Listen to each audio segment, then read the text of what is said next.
Hello and welcome to NeDom Genesis Daveangelion and another episode of Daddy Issues. My name is Dominic Archer. With me, as always, is Dave001. 001? Yes. I know in the Avas are only 01, right? Okay, yeah. But I think you're an extra digit better. Oh, wow. Thanks. That's all right. Would you prefer to be 000 or 002? Or 0001? I think I am D0M. Well, of course you are. Yeah, whereas you are Dava001. Dava. Yeah, that sounds all right. Oh, I'll take that. Man, this is some nerdy shit, and I'm all for it. Before we get into this week's episodes about NeDom Genesis Evangelion, I just want to throw this out there. I was going to talk about it before the pod. I am fucking boiling while we are doing this. Okay. Do you know what I feel like? I feel like actually Shinji or any of the other Ava pilots being in that pod that they're in, right? And it's like really uncomfortable, and they're kind of jammed in there and like flooded with all of this liquid, and it's like, oh god, it's not a sexy place to be for them. Do your clothes feel skin tight and aerodynamic? Kind of the opposite, because as you can see, Dave, I'm in my pajama bottoms. Oh, yes, you are. But the reason I'm in my pajama bottoms is not because I'm a lazy bastard. It's because yesterday I had to go and buy fresh tomatoes. And as I went to buy fresh tomatoes, there was a thunderstorm. Oh, right. I got caught in then my trousers weren't ruined by fresh tomatoes. I wasn't put in the stocks and then lambasted with tomatoes. No. Lobbing rotten fruit at you. But you Yes. wanted fresh ones, so at least you would have got fresh fruit to the face. That would be nice of them, yeah. But the minute I stepped outside my door, ba-dum, thunderstorm, rain everywhere. It's like in a romantic comedy where they've just broken up and you're like, and cue the thunderstorm. That's what it was like for me and my fresh tomatoes. So You're all a John of my Cusack soaked through in I a was number of his movies. I was a regular John Cusack, let me tell you that much. So my clothes were ruined. They've all been washing and drying today, which means I'm in these, I don't know, it feels humid down there. And it's really cold outside, right? Yes. So I thought, it's so hot in here, the radiator is like 500 degrees. So I thought, I'll open the window, right? But there's still a goddamn storm going on outside. So if I open the window, all you'll be able to hear is the door going bum, bum, bum, bum. So I've got to sit here in my sweltering bull sweat and do this podcast. Sweltering bull sweat. Okay, that's the title of this episode. Oh, God. NeDom Genesis Daveangelion colon. I've even forgotten it. That's because the stench of my balls has gone through Skype. It's travelled through, and it's rotting my brain. Yes. Or at least the suggestion of it is. Hello, fans of NeDom Genesis Evangelion who have jumped into this podcast for an in-depth take to episodes 11 to 15. Just a quick update on Dom's balls. The status, sweaty. Sweaty. It's humid down there. Just like Shinji. That's what I'm tying it into. It's all tied into Shinji being in... Because when, in episode 14, Rei gets into Shinji's pod, and they're like, oh, what is it like in here, Rei? What's it like? And she's like, smells like Shinji. That's what it's like. So you're saying that was a euphemistic way of her saying that it smells like teenage boy testicles? Yes. Sweltering testy smells. Yes. Stench. But I think that when Shinji gets into her pod, and he's like, oh, it smells like Rei, he's kind of like, oh, this is nice. But for her, no one is like, oh, it smells like teenage boy in here, and that's sexy. And that's a good thing, yeah. Nobody wants that. No. But although he looks quite hygienic. He looks like a clean person. Yes, I can buy into that, yeah. Yeah, but it's whether he's got a nice thick pubis to absorb all of that. Well, the good news is, Dave, while you're considering, does Shinji, the protagonist of NeDom Genesis Evangelion, have pubic hair? We can definitively answer, no, he doesn't, because we've seen the area just above his... We have, yeah, unless it's sprouted in however long it's been since the last few episodes. That's true, but you know who would have seen? Do you know who would have seen his first pubic hair? Pen Pen. Pen Pen. Pen Pen saw your first pubes. Next t-shirt. We're on all. Pen Pen sees all kinds of things. Episode 15, he walks in on something, and he has this real kind of, yep, this is my life. Yes. kind of expression. Absolutely. Yeah. Well, let's get straight into it. So this is episodes 11 to 15. Episode 11, In the Still Darkness, and The Day Tokyo 3 Stood Still. I wonder where they got that name from. Episode 12, A Miracle's Worth, and She Said, Don't Make Others Suffer for Your Personal Hatred. Very good episode, that one. That's like Daddy Issues baseball in there. It's like you just get your bingo card. You go, oh, yep, there's one. Yeah. Episode 13 is Angel Infiltration and Lilliputian Hitcher.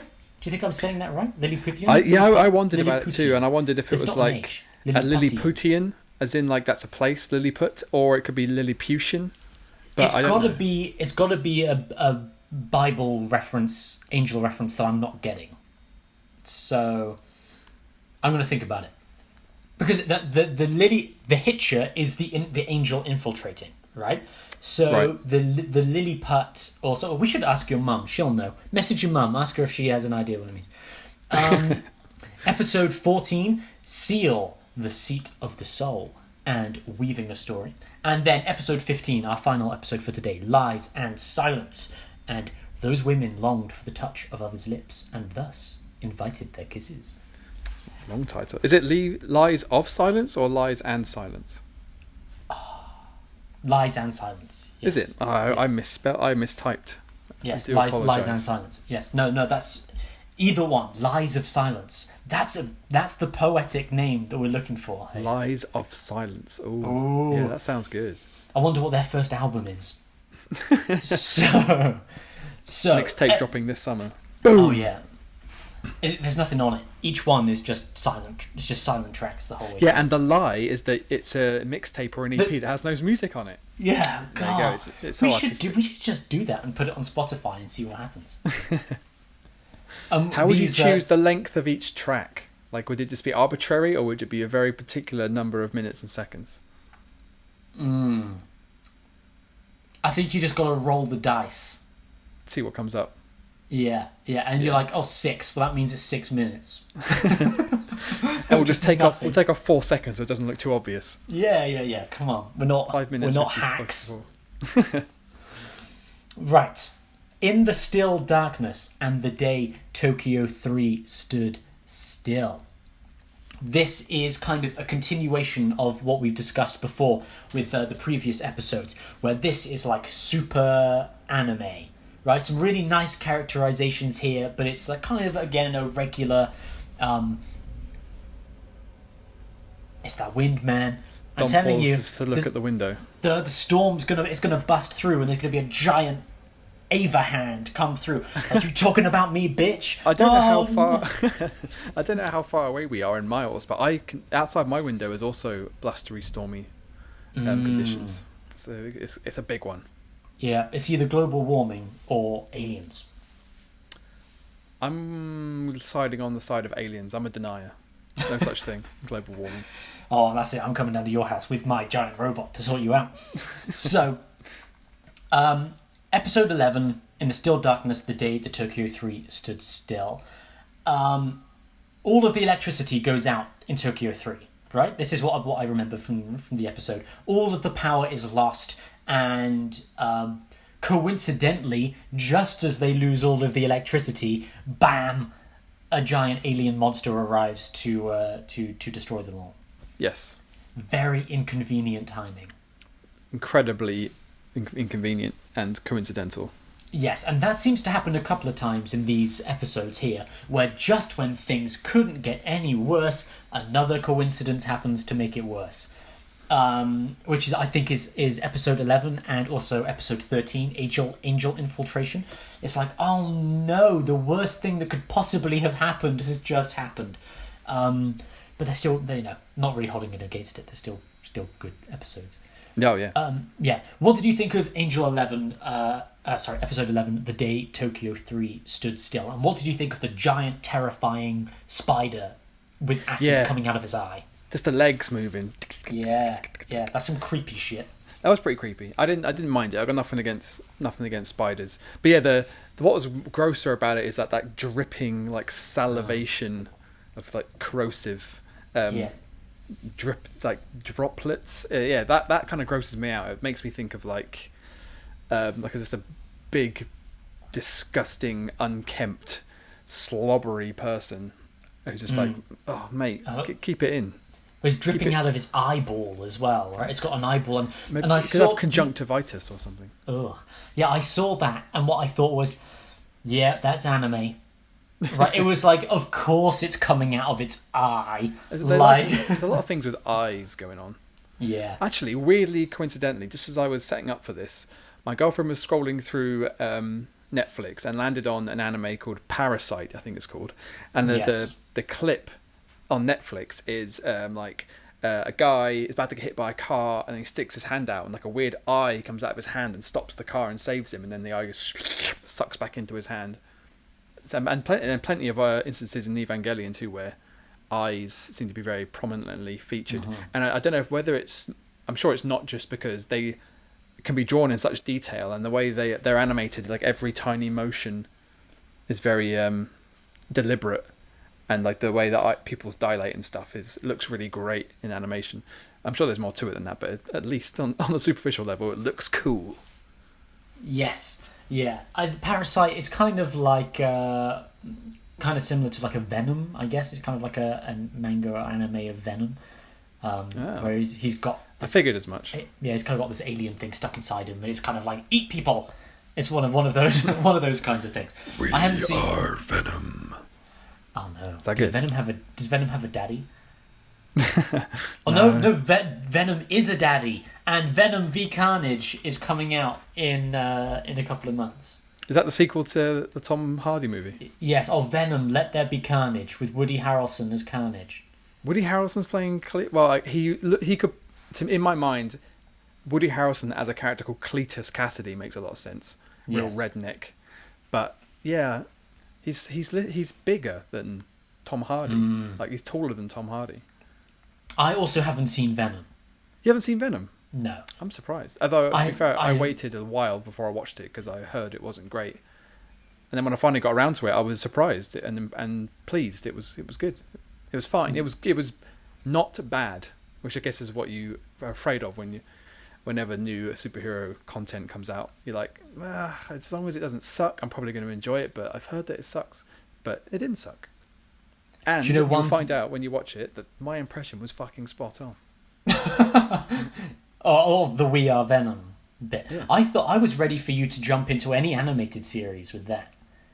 Take on the voice of Venom. I'd be down. When I'm making my Spider-Man cartoons in the future, I'll put you down as the voice of Venom. Please do, yeah. I probably can't do Eddie Brock, but I'll do the Venom voice. No, all right, that's fine. Okay. Sign me up. Get my agent on the phone.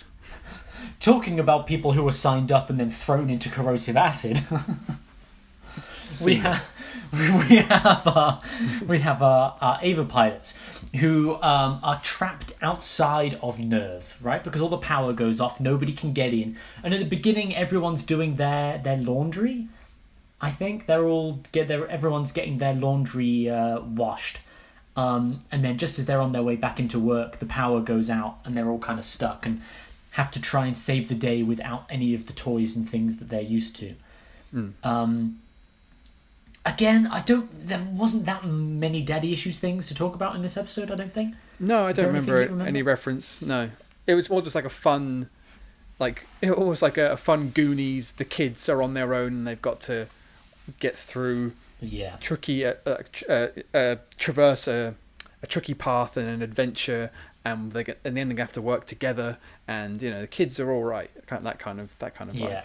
The big bit that I do remember, actually, the daddy issues related, is they need to get into the Avas, but because the power is gone, they can't power on the Avas.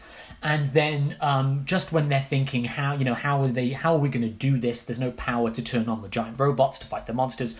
Shinji's dad, Commander Ikari, is like himself there, the boss of this whole thing, is coordinating everybody. He's fucking powering the diesel generators. He's getting everything in. He's grabbing the ropes with all the lackey guys, like heave and hoeing. Yeah, he's like putting in the real fucking work. And all we've seen him do before is sit behind a desk with his gloves on and do the and his glasses, like what you've put his glasses up like this that nobody else can see, but I'm doing it. He's doing the old pushing it up from the bottom of his nose to the bridge. Yeah, and he's doing. I think he only uses one finger to do it. Yeah, and because they animated that once, and they were like, "That's fucking cool. That'll save us some time in further episodes." So it works out. But in this episode, we really see him do it, and Shinji is surprised to see his father doing this. He's like, "Oh my god, is that my dad?" Yeah, and I think is it the doctor, the scientist, Ritsuko.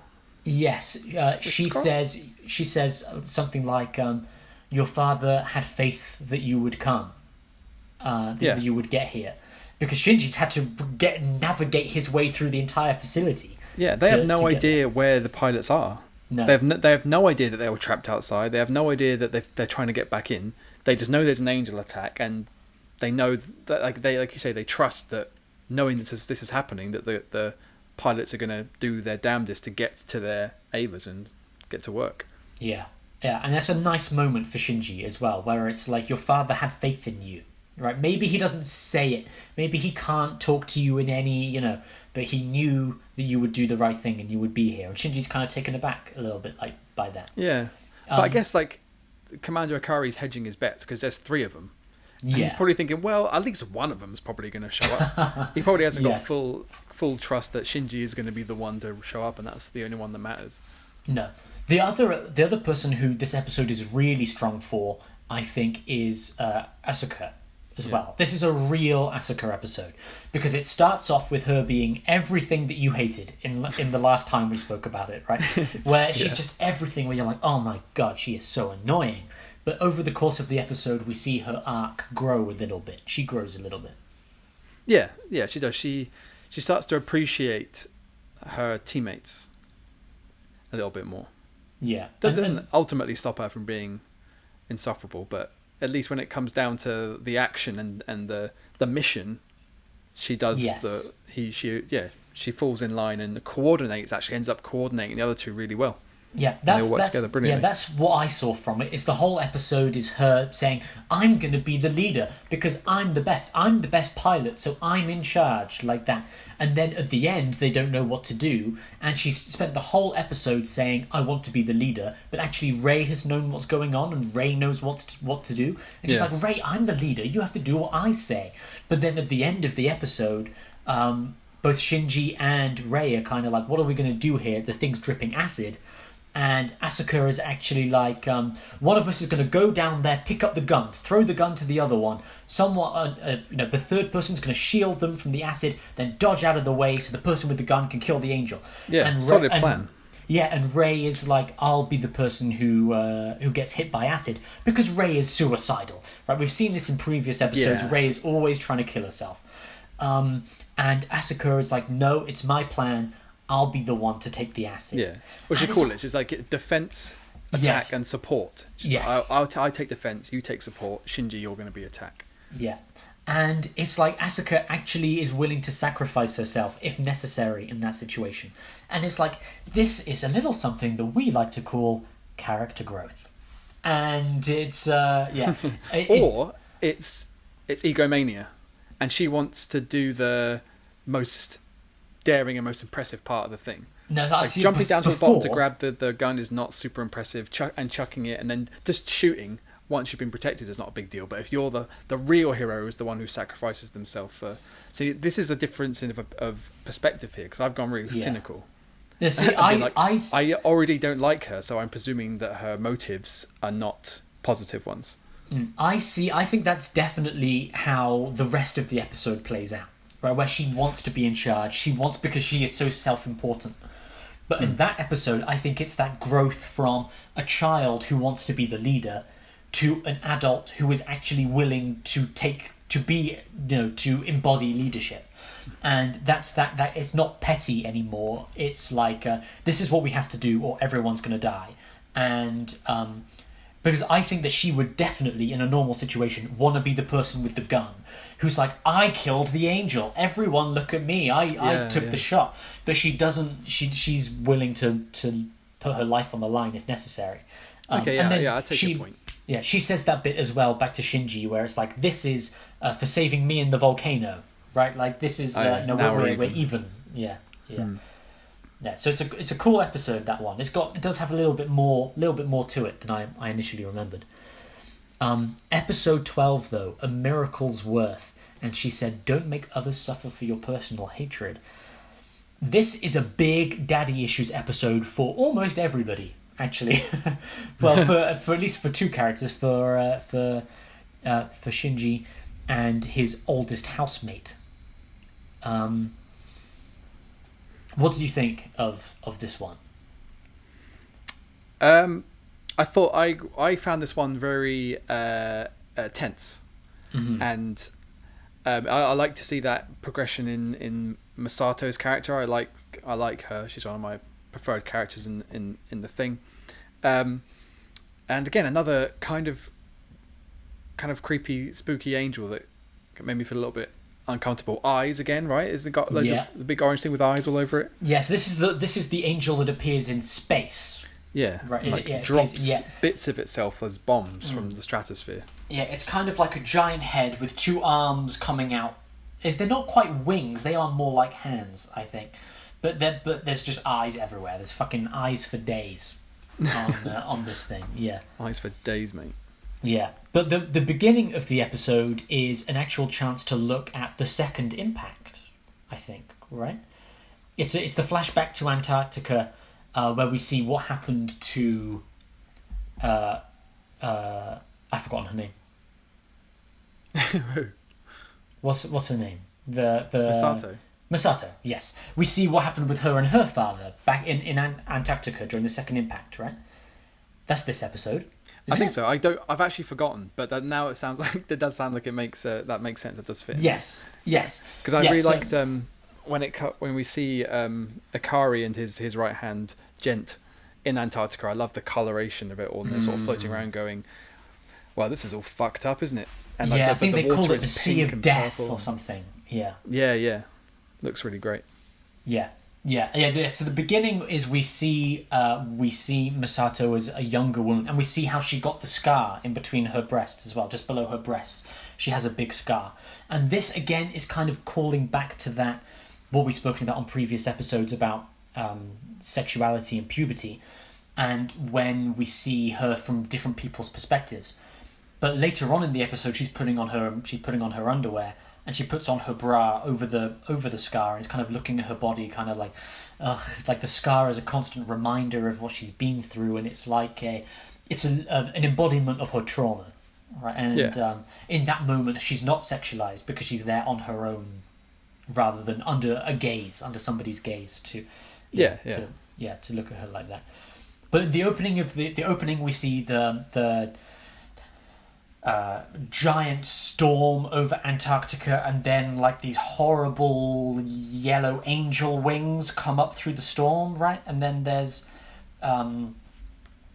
Misato's injured, and her father carries her through the storm and then throws her into a pod. Maybe it's an Avapod kind of thing. Yeah, some sort of safety, and before Terminator 2 style shockwave comes and just wipes them all out. Yeah. And then she's floating on the ocean, and she opens the pod and can just see like everything's fucked, basically. Yeah. But that's like 15 years ago. I think it's the year 2000, isn't it? Yeah, something like that. Yeah. So then we pick up in the modern day, Commander Akari and his guys are off in Antarctica because there's something in Antarctica that they have gone to get. And we know that Antarctica is important because it's also where the second impact happened. Yeah. Whatever it was that caused all of this, it's there, right? And they've gone to get something. You can be sure. You can be sure of that. They ain't there for no reason. No, that's true. But while they are there, the giant eye alien appears. What's it called? Can't even pronounce it. I have its name here, but I can't. Sahaquel. All the angels have names. They have but such weird names, yeah, all of them, and they don't even sound very Japanese. So I think they might be Hebrew angel names. yeah, that's what I've Yeah. wondered. Yeah, but I don't know enough about the Bible or especially the angels to tell. The angels. But, yeah. Yeah. Because in our first episode talking about this, you asked me, "What do you think about all the Christian symbolism?" And I was like, "Huh, what? There's more Christian symbolism." Yeah. And as time has gone on, I've noticed a bit more of it, and I think it might be in this episode where you see that Misato's wearing a. Well, I second guess myself because it looks like she's wearing a crucifix kind of necklace or a cross, but Yes. it's almost like a hospital cross. Yeah, it's almost like an addition symbol as opposed to an actual cross. Yes. And when I saw that, I was thinking, is this the kind of thing that people have noticed and gone, oh look, Christian symbology, but I'm thinking that doesn't look very much like a crucifix. But then there's I can't remember where it is. Somewhere in these 5 episodes, there's a big explosion that isn't definitely in the shape of a crucifix, and you're like, oh, okay, yeah, that's a bit more obvious. I see it now. Yeah, I found the crucifix. And now and they call them angels, sure. And yeah, if those names are related to sort of biblical angelic names, then yeah, that would make sense. They look like they might be. Yeah, well, especially with Adam as well. Yeah, and we've got Adam. Who is? Believe me, he's coming up in a big way. Of course, and episodes. we'll get to it. But of course, but then his reveal is very much okay, cool, all right, I'm with it. Dave's on board. Dave's on board for the religious symbolism. I don't know. I've got one foot on board, but the other foot's still on the gang plank, just in case I want to jump off. What if I told you the word angel is in the title of the show? No. Is it? Here I thought it was a reference to Evangeline Lilly. It was actually, yes. Yeah, they were referencing everyone's favourite wasp. They were. I think they were. And they probably had listened to our Daddy Issues episode on Real Steel, and they became fans, and in 1995 wrote the name of the title for this show. Yeah, of course. Yeah, that sounds about right. That makes sense. I mean, I would write a whole show about Evangeline Lilly. I think she's great. She's so lovely. I'm just going to leave you to go and do Evangeline Lilly issues on your own. I'm not going to join you for that podcast. But what's happening with the giant angel this time is that it's in space. And it's targeting, like dropping bombs targeting its AT field, basically, right? Trying to get closer and closer to Tokyo 3. And so they can see it coming from space, and they're like, oh, holy shit. When this hits, it's going to destroy so much of Japan that it's going to separate it into 2 islands, they say, right? Like, do they say Japan, that? Japan is a bunch of islands. I know that. But they say when the angel hits, the seawater will flood in from both sides. So even if the base that they're in, the underground city, even if that survives the impact, which it probably wouldn't, all of the rest of it would flood, and they'd all be killed anyway. So even in their super protective fortress city, they ain't protected against this. Yeah, well, it's bigger than most of the angels we've seen so far. It is like, I don't even know how you would quantify it, but it's fucking massive. How about that? Yes, it looks it's like basically it's city size almost. No, maybe not city size, but it's huge. I reckon, yeah, it might not be that far off when we see it to scale. Yeah, it is huge. This episode is essentially like an Armageddon or a Deep Impact, but the asteroid is an alien. Yeah. Right, like that's essentially what it is. And it falls much slower than an asteroid would. Yeah, and it's going to hit. And when it hits, everything's going to be destroyed unless our pilots can stop it. But this episode is it's a Masato episode, right? She has been promoted at the beginning of the episode from captain to major as well, but she hates the fact she's been promoted. And everyone else, they throw a big party to celebrate, but she is unhappy that she's been promoted at this point. Do you remember that conversation she has with Shinji about why she didn't want to be promoted or why she didn't appreciate it? No, you're going to have to regale me. Oh no, I'm doing all the talking. And it had a lot to do with people recognizing your worth, didn't it? And Shinji, they have the big party, and both her and Shinji sit there quietly while everyone else is talking and having a good time. And they're both saying they feel uncomfortable in this. Like, this isn't, they didn't come here to be rewarded. And I think that's a lot of it for Masato, is she's not here to get a promotion. She's not here to be given more response. She's here to fucking kill angels. Yeah, I was going to say, is this when she talks about her motivation and wanting to get revenge, really? Because we see in that flashback that her dad, who throughout the story we find out she doesn't like and didn't get along with, but he died saving her life, and to a certain degree she wants cool bloody vengeance. But then there's that really cool bit later on, which we'll get to, where that kind of solidity in her stance wobbles a bit. Is that episode 15? That is episode 15, yeah. Yes, yeah. And again, episode 15 is another episode of what we like to call character growth. And we're going to get to it. Don't even worry. Yes, it's a really great episode for giving us more information about Masato. And every time there's a Masato episode, it's gold. Because we get to see that juxtaposition of her character from the carefree, beer-drinking woman to the woman who's now been promoted to major. And how those two things aren't a contradiction, right? They are her attempting to balance a meaningful life with what that means. And also, did you twig the connection to Pen Pen in this episode? Because I hadn't even thought about it until now. And then I was like, oh my god, of course. No. Is it something to do with Antarctica? That was my thought, yes. Was that she was on Antarctica when the entire thing was destroyed. She carries the cross with her that she had from that, and now she has a penguin in her fridge. Like, the destruction of Antarctica and the complete change of the world is very much tied into who she is and to her character, and she just so happens to have a penguin. It's like... to me, it feels like she's trying to preserve a part of what was lost. And one of those things that was lost was the entire continent of Antarctica and its penguins, right? So she literally has one in her house as a way of a connection to the past and what used to be. And, like, Is Pen Pen some kind of, like, genetically modified super intelligent penguin? Because he's very intelligent, that's for sure. He is very intelligent. Like, he presses buttons to open things, and he's got his own little room with a lamp next to his bed with his name on it, so presumably he knows how to work that. And he watches TV with Atsuka at some point, and it's... Yeah, he seems to... And he was shocked to see Shinji's first boner, so he must have some sense of, like, propriety and manners. Yeah. Otherwise, you'd just be like, I don't know what that. You're just a kid, and that's a part of whatever. Maybe he'd eat it if he was given a chance. Pen Pen, stay away from Shinji's penis. that's going on another T-shirt. Okay, but yeah, this is just a really solid episode. It also has a lot the big final daddy issues moment in this one, a defining daddy issues moment for this series. Because at the beginning, they have the conversation of why do you pilot the Avas, right? And Shinji asks Asuka, why do you pilot?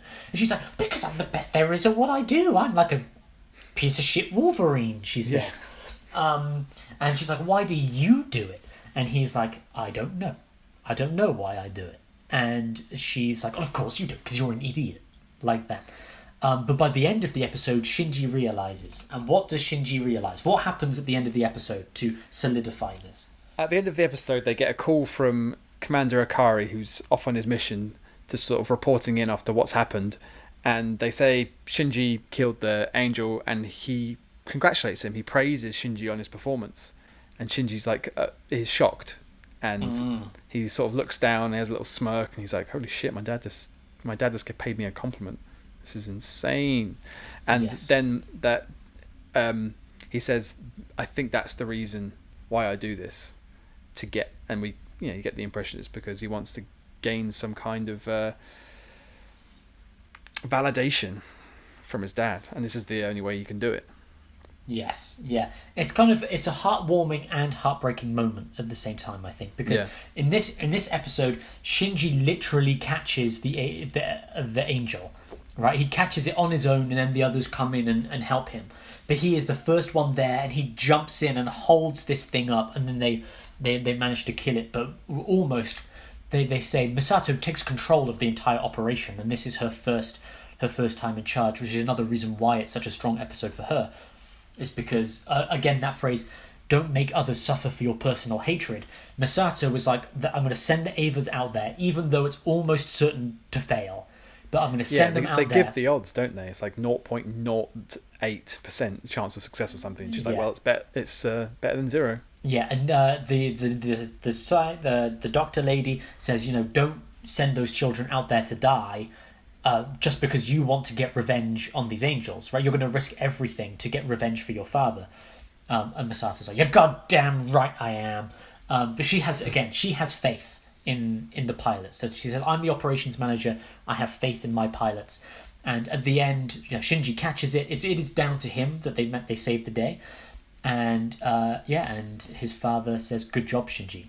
I think that's all he says, or "Good work, Shinji," something like that. Yeah. But that's, this is the first time in Shinji's life that he's ever been rewarded by his father. And it's heartwarming because he's smiling, but also heartbreaking because how many times has Shinji almost died, or at least ended up in the hospital? And all he's wanted is to hear his father say, "Good job, Shinji." Yeah. Or maybe he didn't even know that that's what he wanted. I don't get the impression that he's been like going into every mission going, well, I think there was a point where one of the earlier episodes where he knows that his dad isn't going to be there to watch his mission, and he's like, well, why am I doing this then? But I don't feel like that's something he was aware of. No, I don't think it's not a conscious thing. It's a bit of a revelation to him that this amazing feeling that he's getting from having this validation has been what's been missing. Yeah, that makes sense. Again, good episode, good daddy issues moment as well. He gets praised by his father, and he appreciates it, which kind of leads us on to the episodes we have coming up, because there's some more daddy issues moments, and they're not all as positive. So, yes. So, episode 13, Angel Infiltration. This is a mummy issues episode. Big time, yeah. Yeah, what do we learn in this episode? Well, mummy issues wise, there's the supercomputer that runs Nerve called Maggie or Magi or something. They're Magi, like the guys from The Mummy. Yeah. Yeah. Oded Fair and all those guys. Because it's another biblical thing, kind of Egyptian thing. Back to Egypt, yeah. So it's a supercomputer made up of 3 separate thinking machines. I've forgotten their names, but they've got biblical names. Biblical names, yeah. Is it Balthazar, one of them? I'm making that up. There's definitely one of them's a B. And what? Yeah, Balthazar is one of them. Yeah, and what? Nice. What in Christian symmetry or symbology may come in 3 parts? Oh gosh, I mean, I don't know. It must be something really obscure. Some obscure thing that literally forms a cross when you do it. Not the Holy Trinity. Yes. Breakfast, lunch, and dinner. I mean, the Father, the Son, and the Holy Spirit. And meat and 2 veg. Meat and 2 veg. Spectacles, testicles, wallet, and watch. So harking back to our Austin Powers. Forward actually to that wasn't in the movie we talked about. Yeah, that's true. But yeah, so Ritsuko is the scientist lady, the head scientist lady at Nerve. She's kind of manages and maintains these supercomputers, which were actually invented and designed by her mum. Are you celebrating, or are you playing the drums? No, we're getting the wrong 3 thing. Who is named Balthazar in the Bible and is one of 3? The wise men? It's the wise men, right? Isn't Balthazar one of the wise men? Right. Well, that's exactly what I thought. Balthazar, Craig, and the other Rob. one. 3 wise men. Okay. I think Balthazar is one. Yes, they are. They are the biblical magi. There you go. There you go. See, together on the fly. God, I don't know if we're intelligent for having worked this out, or if we're just fucking idiots for not having put it together until sooner. Right now. Yes. So what are the other 2 called? I'm having a look. Names. We have got Melchior. That's the one. That's the one I remember. I had forgotten Balthazar, but remembered Melchior because I thought it sounded like a character in the Silmarillion by Tolkien? Possibly, but I was thinking of the planet where Anakin Skywalker got thrown into lava. Isn't that Mustafar? Oh yeah, what's Malachor then? Is that another Star Wars thing? It is. It's from Knights of the Old Republic.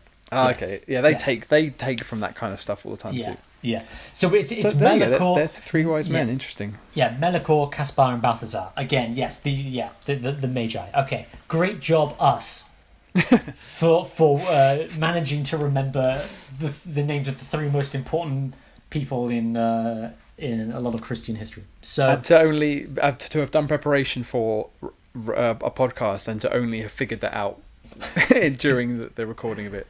Yes, and also all of those Christians we insulted by saying the Magi, like the guys from the Mummy. No, I'm sure. My mum loves the Mummy, and she's a Christian, so it's there you go.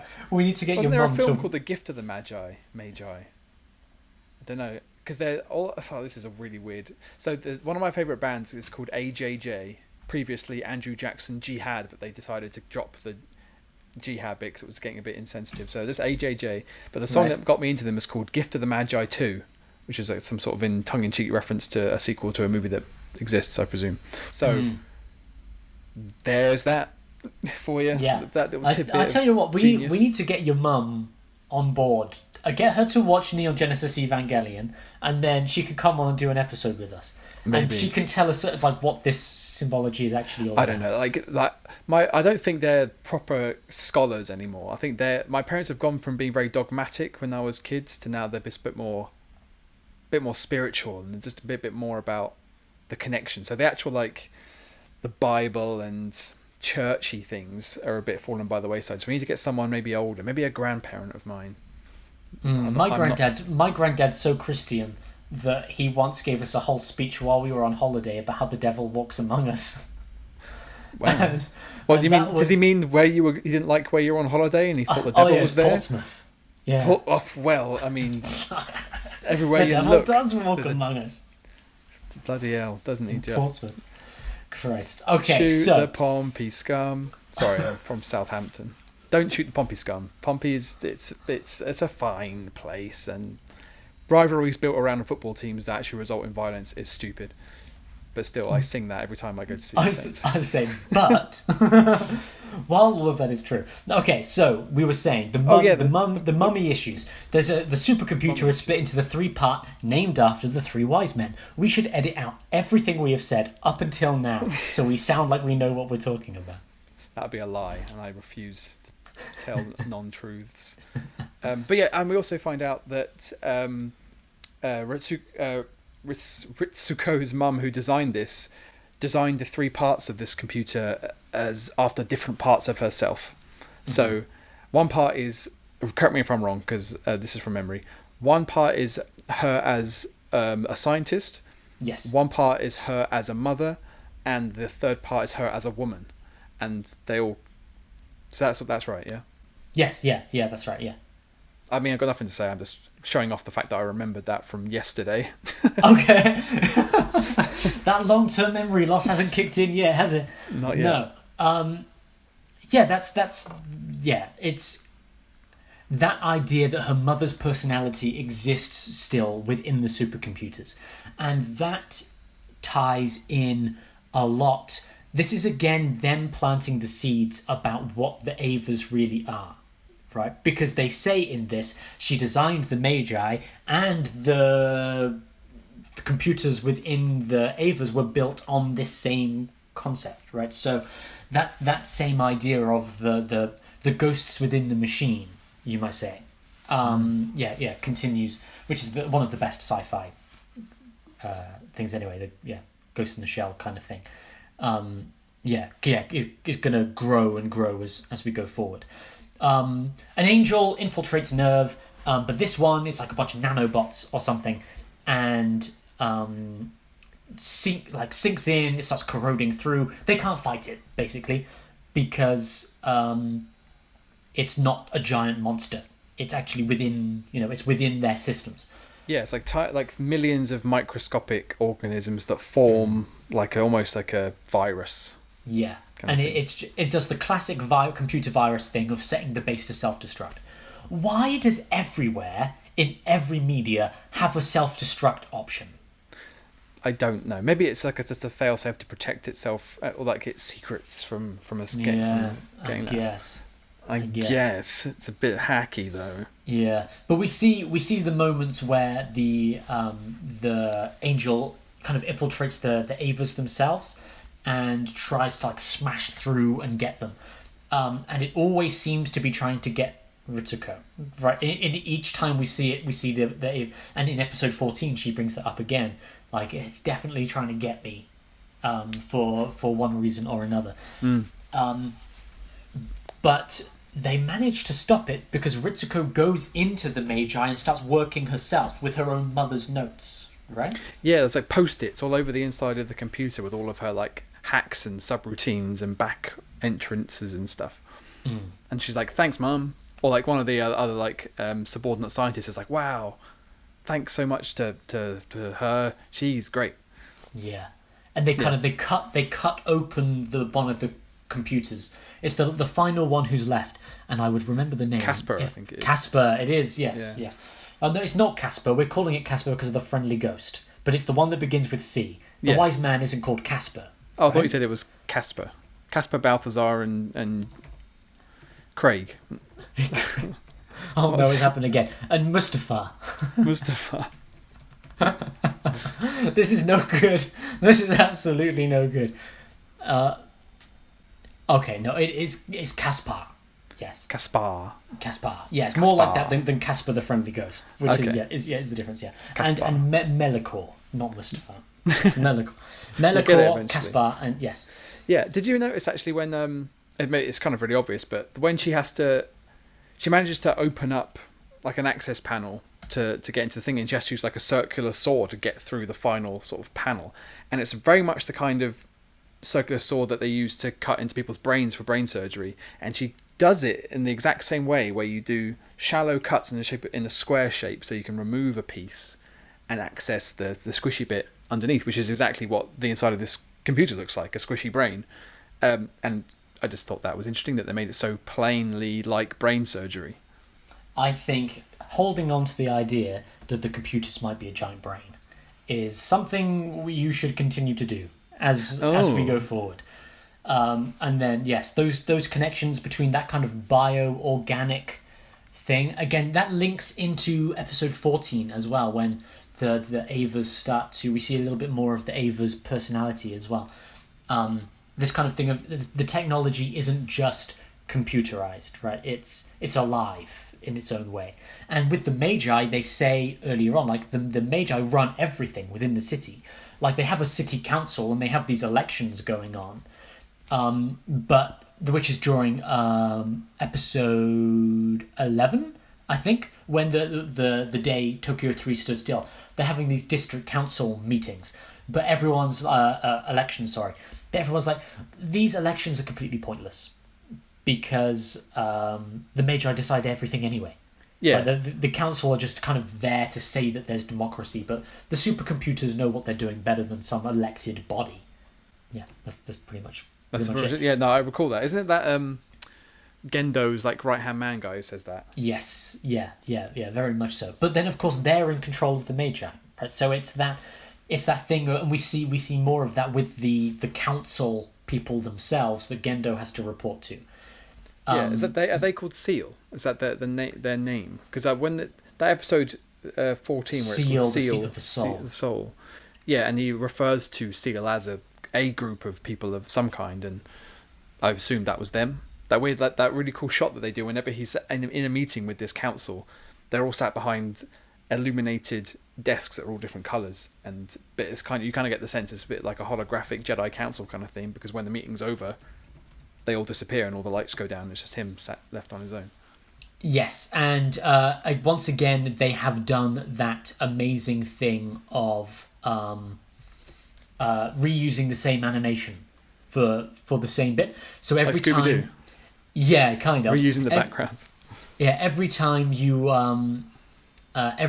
see them in that meeting, they have the same bit of there's a guy on the left with a really long nose looking profile, back like that. yeah. And then they swap to the other side, and then the other guy speaks, and it's just, again, they've nailed that meeting animation. So why bother doing it again, right? Like, yeah, you've got it by that point. Yes, I think Seal are the people who run Nerve behind this council. Yeah, Nerve are kind of who Gendo has to them. report to. Yeah. Yes, yeah. So, so episode, this is 14. So episode 13 ends with Ritsuko managing to. They have their plan to stopping this corrosive angel, this one that's sort of hacking in, is to. Because it's evolving super quickly, apparently, and their plan is to make it evolve rapidly to the point where it destroys itself before it can finish doing its full hack and causing the place to self-destruct. And she does it with like 99.9% of the way before it's too late, and then like the bomb being diffused with 1 second left. The classic.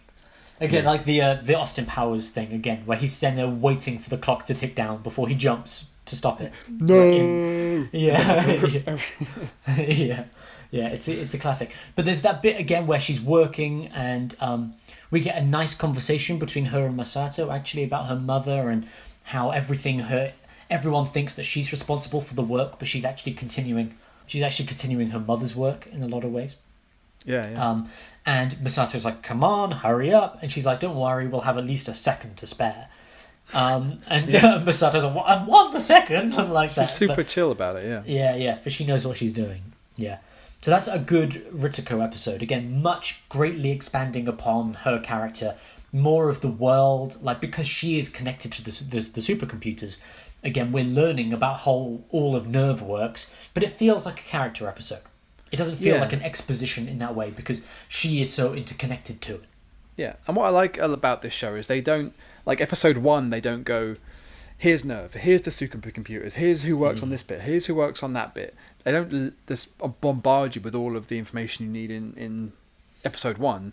Yes. They give you enough, and are very focused in the information they give you and the characters that they develop, because they know that they will have time to do it later. And I think that's something that it's good to remember if you're trying to create a story or a long-winded thing like a series, is to, even if you've got it all in your head and you know the whole world that you've created, don't spooge it on the first page or in the first episode.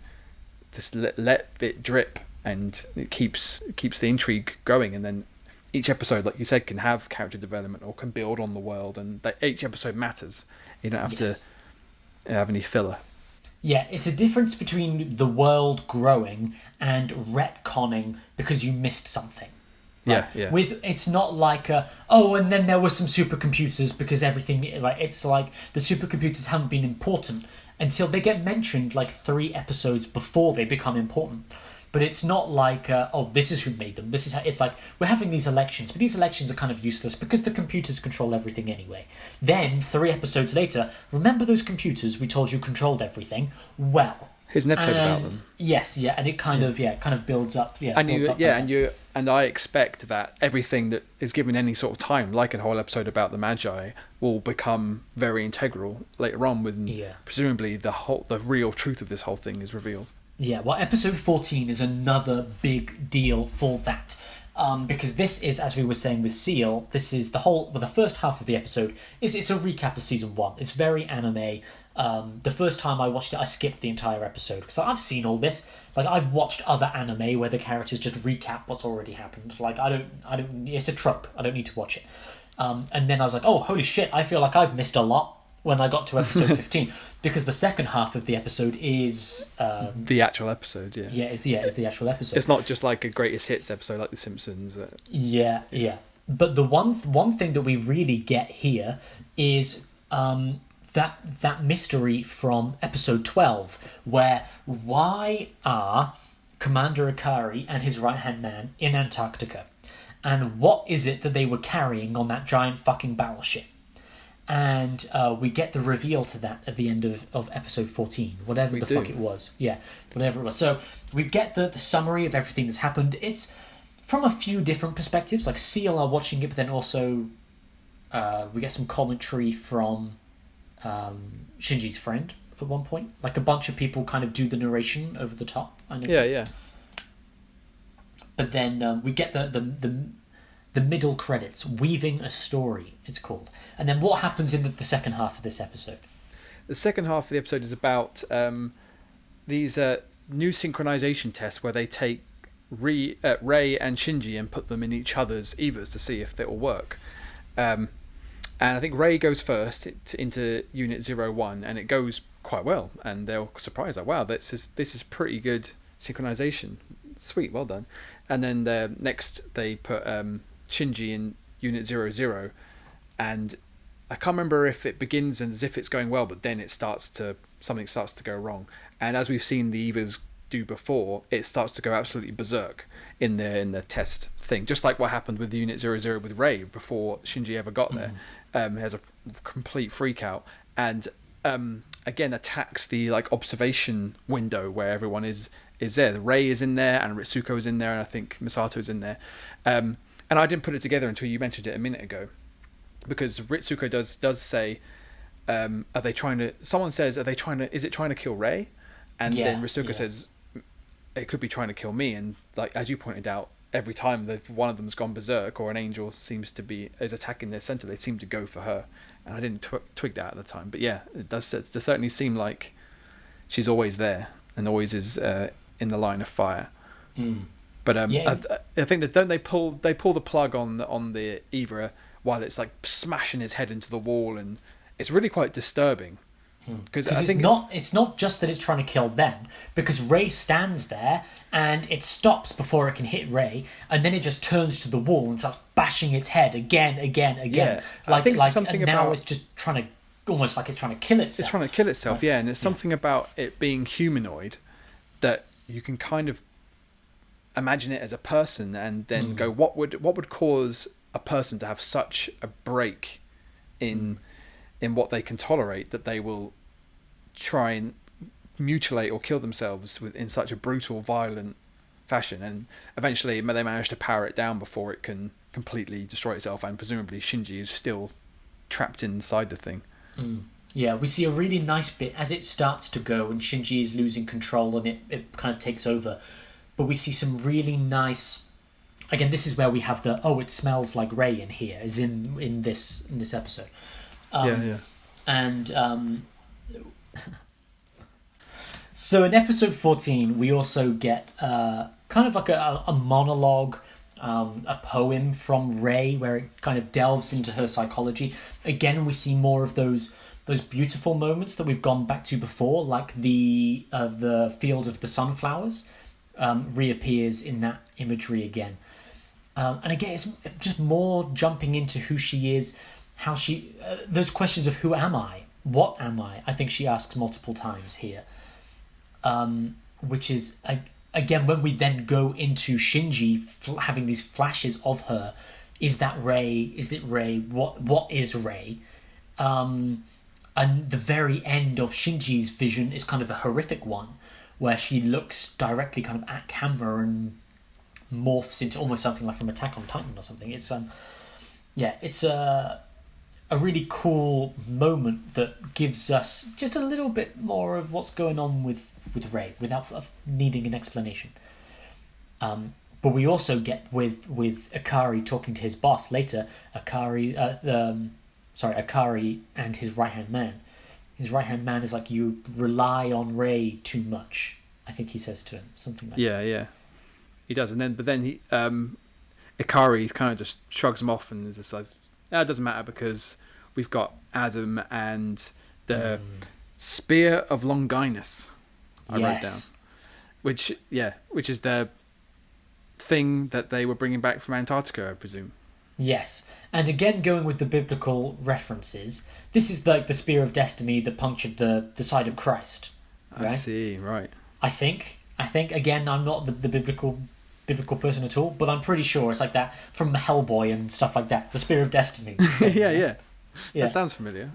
Yeah. I didn't clock the name at all initially, but you might be right, especially now that we're picking up all of these biblical things. Yes. Yeah, and the episode ends with Ikari saying, and Rey's got the Spear of Longinus. Then we just see her sort of walking into Nerve, carrying this thing, looking kind of badass, going into the deep depths. But what you were saying about Rey and Shinji kind of getting an insight into each other when they're doing that cross synchronization test. I wonder if it's going to lead to a better understanding between the two of them, as if they're like, it's almost like a Vulcan mind meld where they can empathize in a very visceral way with each other because they are connected via their evas somehow. But whatever happens, it's episode 15, Shinji spends a lot of time just staring at Rey, like he's kind of enamored with her, or at least just fascinated from some perspective. And he says something. Should we jump to episode 15? We will for this moment, then we'll cut back. We'll come back. Okay. The episode, yeah. Yeah, there's just like strange things like all the kids have stayed behind school to clean, and Rey is on the floor on her knees, cleaning the floor, and she's wringing out like a cloth into a bucket, and Shinji finds that super fascinating, and he watches it very intently. And then later on, when he tries to bring up a conversation with Rey about his dad, he says about how he was watching her and that she wringed that flannel out like a mother. And she did it he thinks that she did it in a way that a mother would, and that maybe one day she'd make a good housewife. And I wanted to bring it up because I didn't get that conversation at all. And it begins with, like I say, Shinji wanted to talk about his dad because they're going out on an outing together for the first time in forever.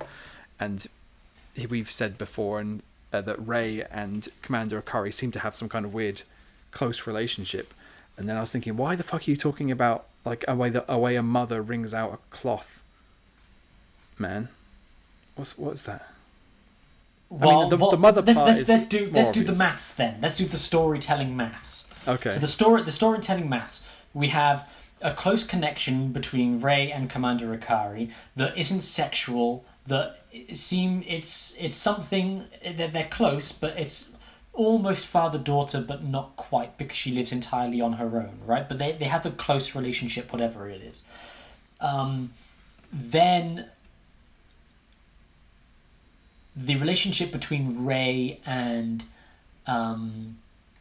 Shinji has gone past the initial sexual desire that he possesses at the very start, and has become some kind of fascination. And then the way that you did that reminds me of a mother, right?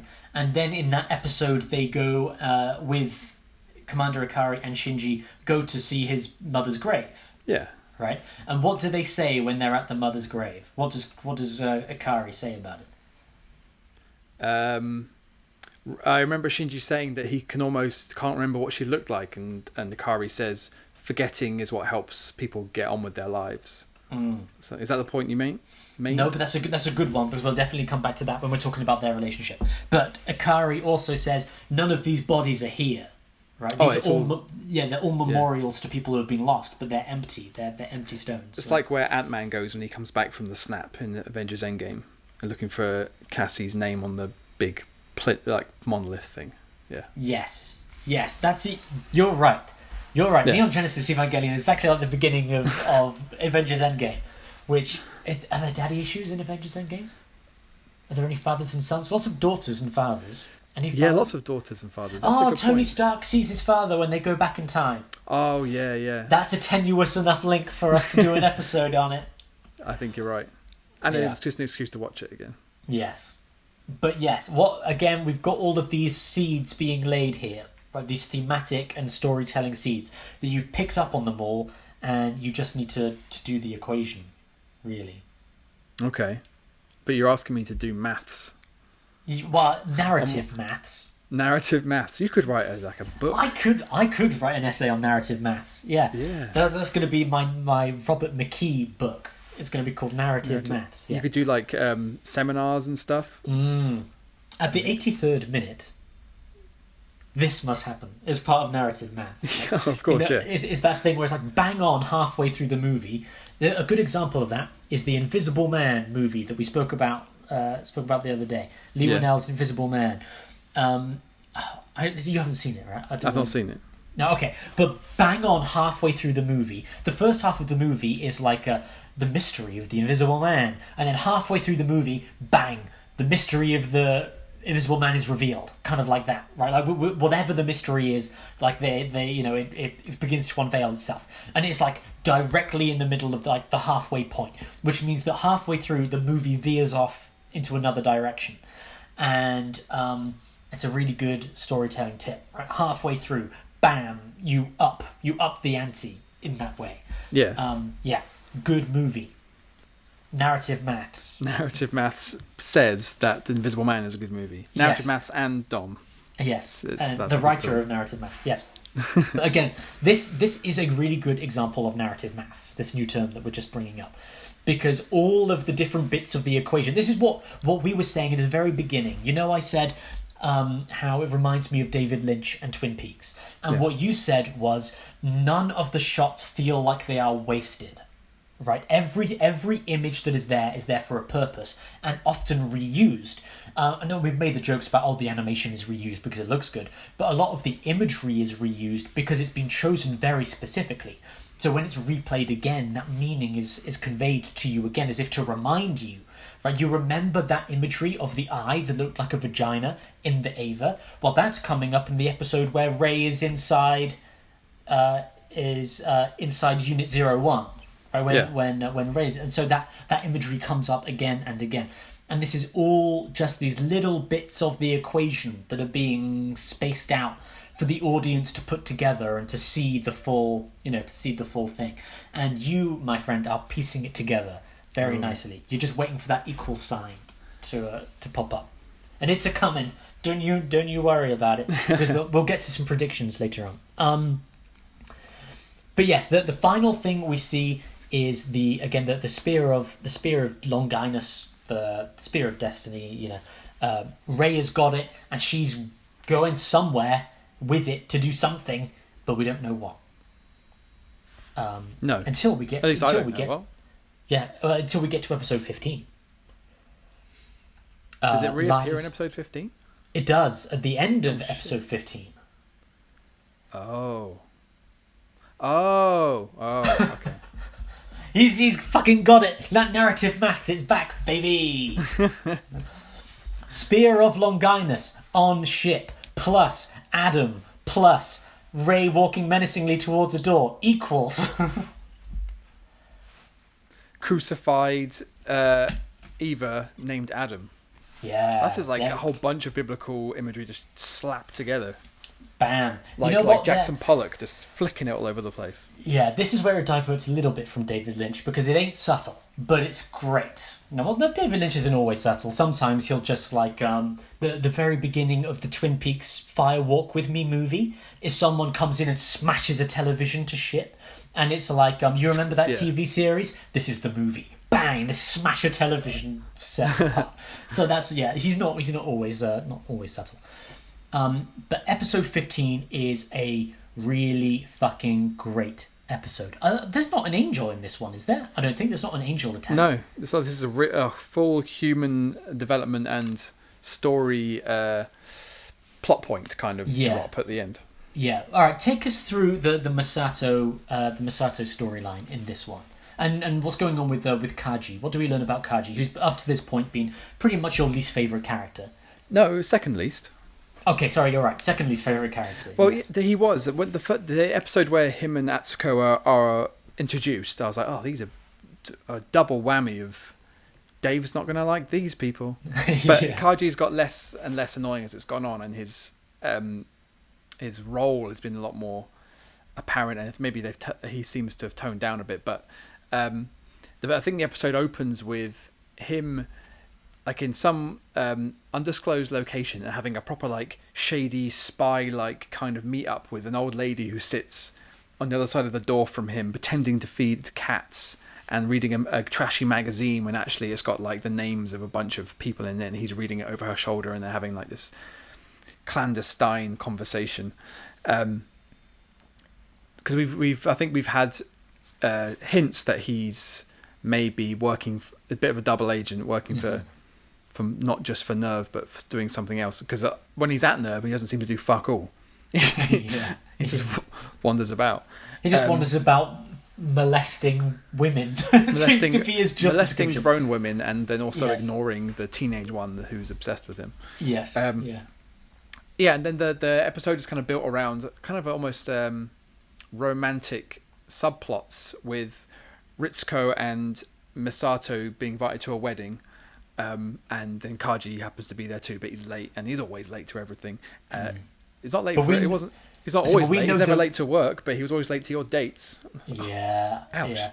But we know the reason he's late is because he's been in Kyoto doing this undercover shit. Yeah.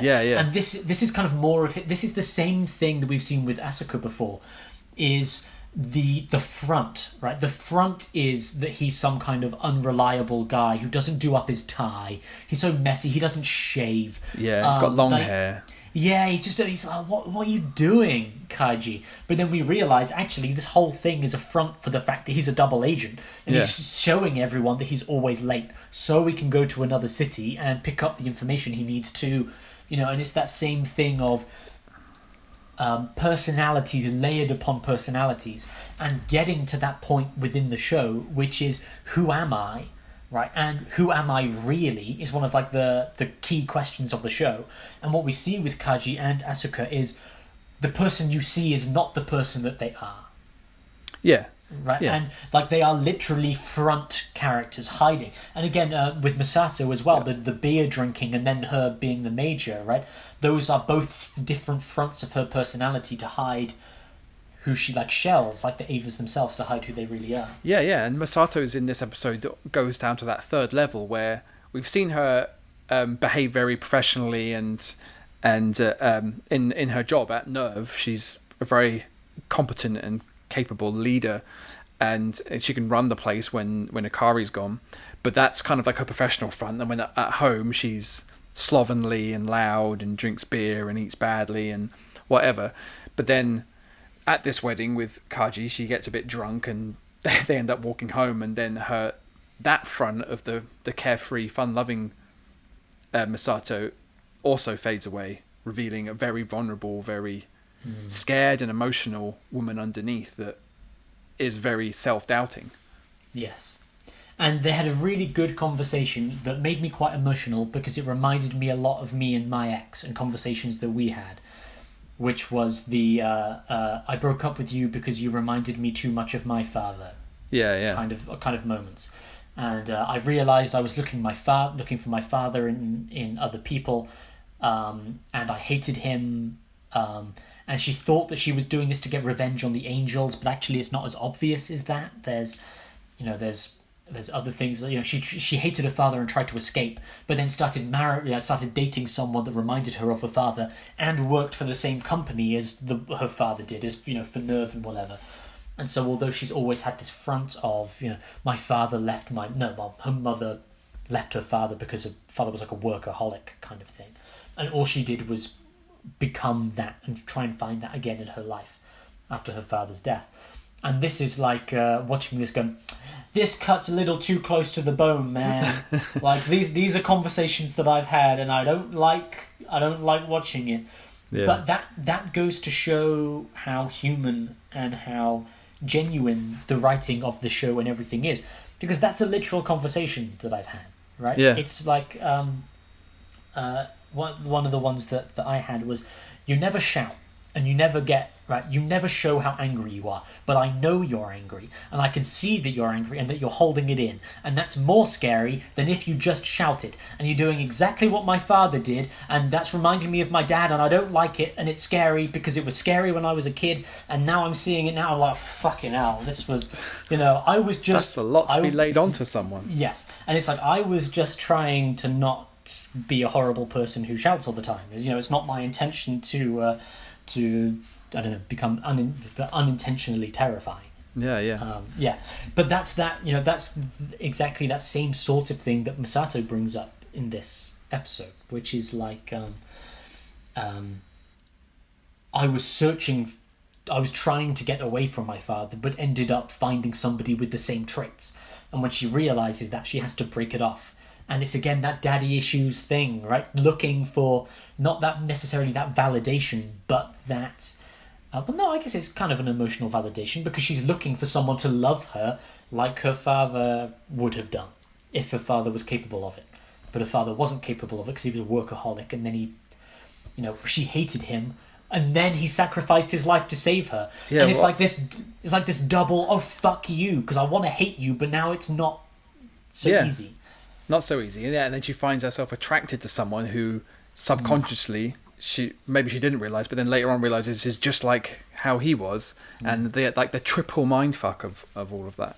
Yeah. God, it's such a good show. I'm bringing the phrase back. I'm bringing it back today. Such a good show. Yeah. But then that scene also did a lot for me to help sympathize me with Kaji.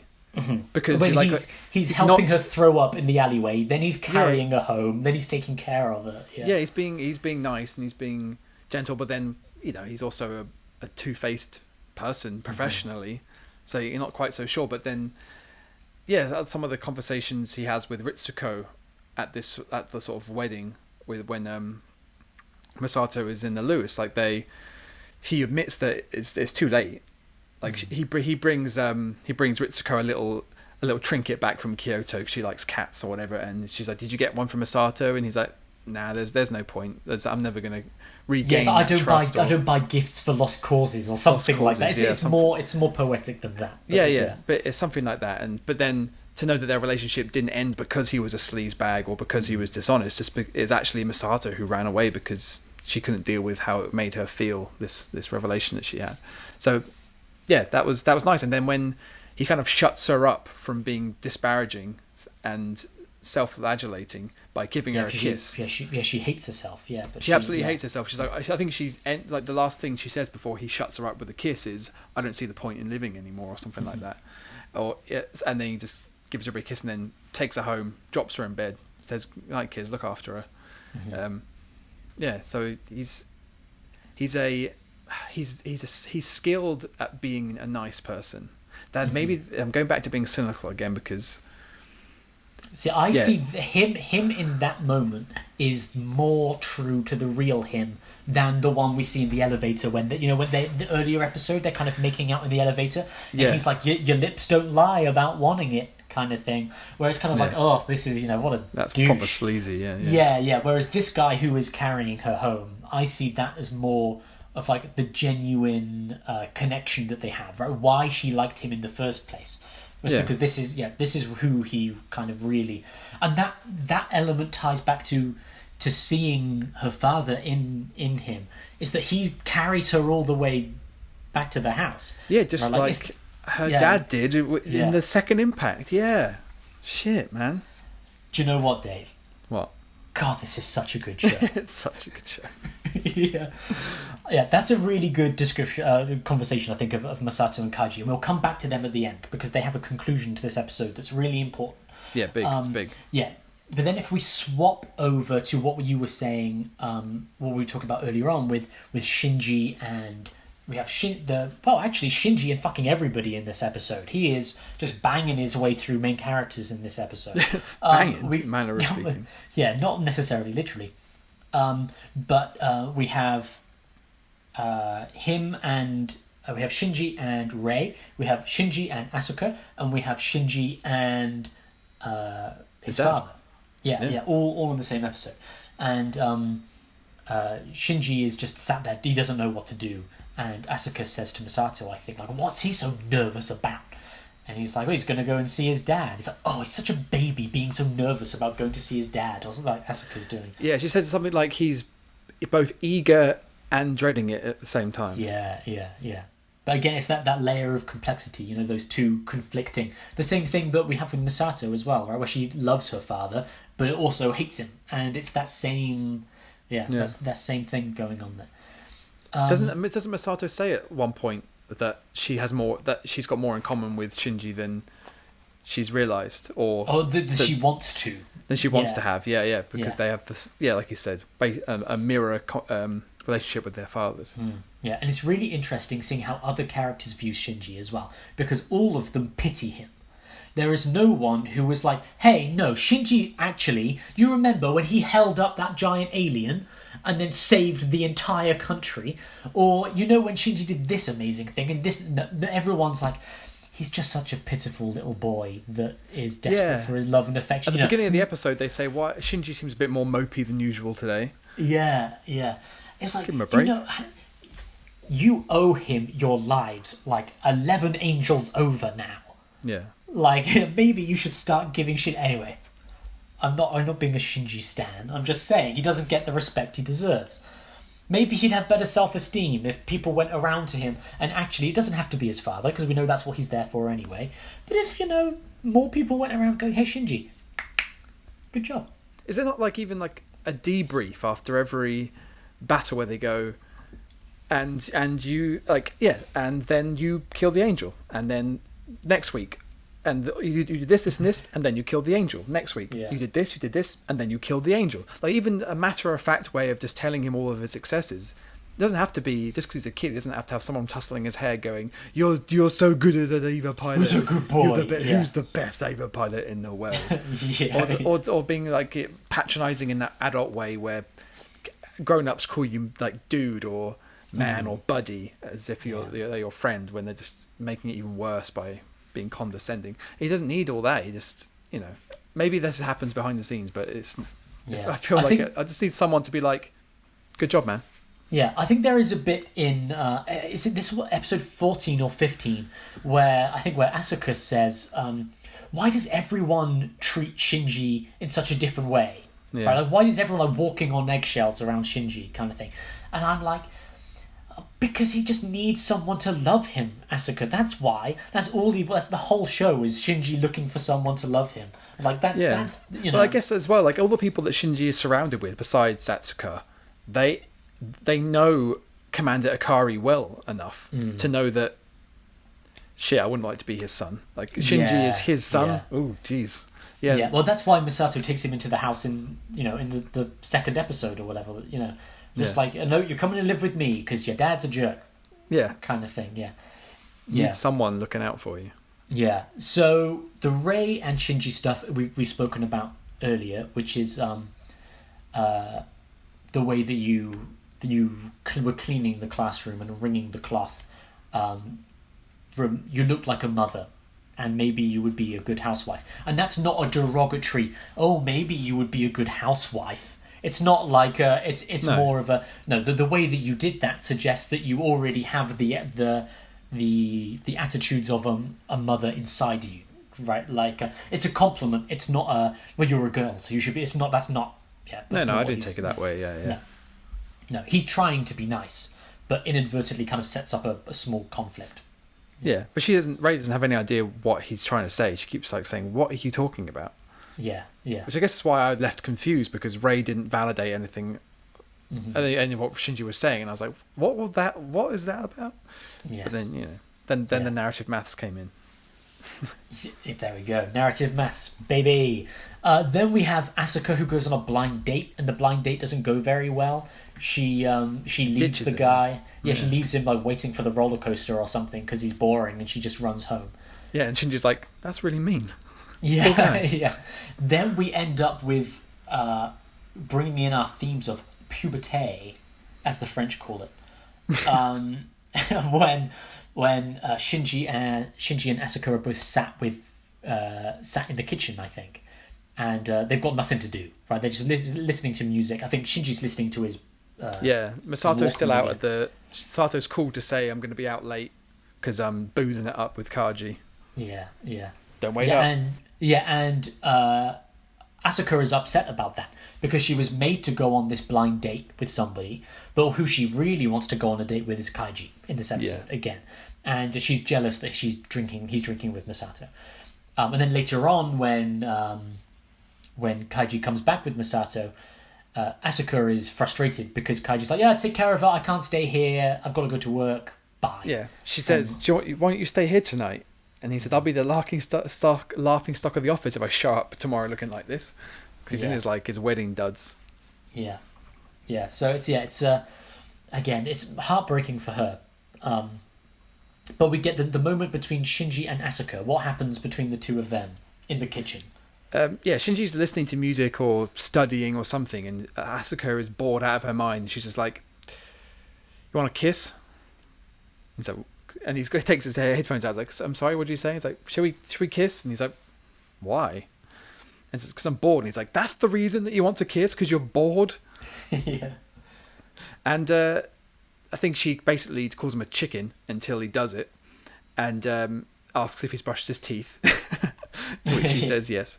And they go in for the kiss, and she complains that his nose breath is tickling her, so she holds his nose, and then they kiss, but like in a real awkward, very pre-adolescent way, where they just sort of hold lips together for ages, and to the point where Shinji can't breathe and he starts to change colour, and this is where Pen comes into the room and sort of looks up and he's like, yeah, of course, and then sort of goes into his room and shuts the door, and he always rolls his eyes at what's going on, and Shinji eventually breaks away from the kiss because he's about to suffocate to death, and I think Atsuka says, runs to the bathroom and starts gurgling, that's no way to kill the time or something like that. Yeah. It doesn't go well for Shinji. No. His first kiss. No. It doesn't help that she was also suffocating him at the time. Which is it's a funny point, because Asuka tries to come across as being very mature and woman-like, yet she can't spend an evening alone without just being like, I'm bored. And then she decides that holding the boy's nose to kiss him is fine. And then runs away thinking it's gross. So she's clearly not as mature and grown up as she thinks, and it would be reasonable to believe that might have been her first kiss too. Yes, I think you're right. Again, just a really good moment reevaluating that puberty stuff again, coming back to it. And it's not like it ends and Shinji is like, oh my god, that was amazing, I can't believe I just did that. It's like they both kind of end more confused than they were when it started. But also she's kissing him because she wants to kiss Kaiji, right? But she can't because Kaiji's out partying. So Shinji is the substitute for her desires, only because she can't have what she really desires. Yeah, but again, great moment, which comes just after Shinji and his father going to the gravestone, which we spoke about earlier. Again, this is the big day out that they've had planned that Shinji has been really nervous about. And they say, he's been really nervous about seeing his father today. And it's not like they're going for lunch. They're going to lay flowers at his mother's gravestone, right? Yeah, which is like what Commander Akari does all the time. Or he says, I come here to remind myself of something or other. But he said it's the first time that him and Shinji have been there together for 3 years. Because Shinji said, after we did this 3 years ago, I ran away, Shinji says. Yeah. And that again ties into more of his backstory. It's not that he was necessarily sent away by his father, but that he was desperate to escape from the lack of love. And then when he comes back, it again is that he comes back at his father's request, but now we know he came back because he's looking for that validation from his father that he ran away from. And or that lack of validation he ran away from, and he's trying to get that by coming back. A really nice moment at the grave there, and there's an earlier conversation between Shinji and Misato, where it's like, the more you fear this, the worse it's going to go, kind of moment, right? Like, this is a moment for you to open up to each other. Misato says something like that. Yeah, it's like the first step isn't what counts; it's keeping walking afterwards. And so as Akari walks away, he's walking towards his helicopter because they lay the flowers, and then he says, I've got to go. Right? They've been there for like 20 seconds. This thing he's been dreading and anxious about. It's like 20 seconds, and then a helicopter arrives, and his dad's like, I'm going now. And as he walks up to the helicopter, Rei is in the helicopter. Right? Shinji isn't invited from his mother's grave to go with his father in the helicopter. Instead, Rei is there, waiting for Akari. And Shinji is not invited. But Shinji says something like, I'm glad we got to spend this time together. And And his father's like, I see. Yeah, that's all he says. And that's, I see. yeah. And then he fucks off. Oh, Poor kid. Shinji. Now I pity him. He's a very pitiable character. Pitiful character? Pitiful? Yeah. I don't know about pitiful. Pitiable, for sure. But it's some good daddy issues moments. Because he tried. You know? Yeah. He overcame his fears and he really tried. And he tried to prepare for it too. Like in the scene where he talks to Ray, it starts with him like saying, I'm going to see my dad tomorrow. What should I talk to him about? Yeah. And she's like, why do you ask me? And he's like, well, I saw you having what looked like a nice conversation with him once. So what should I do?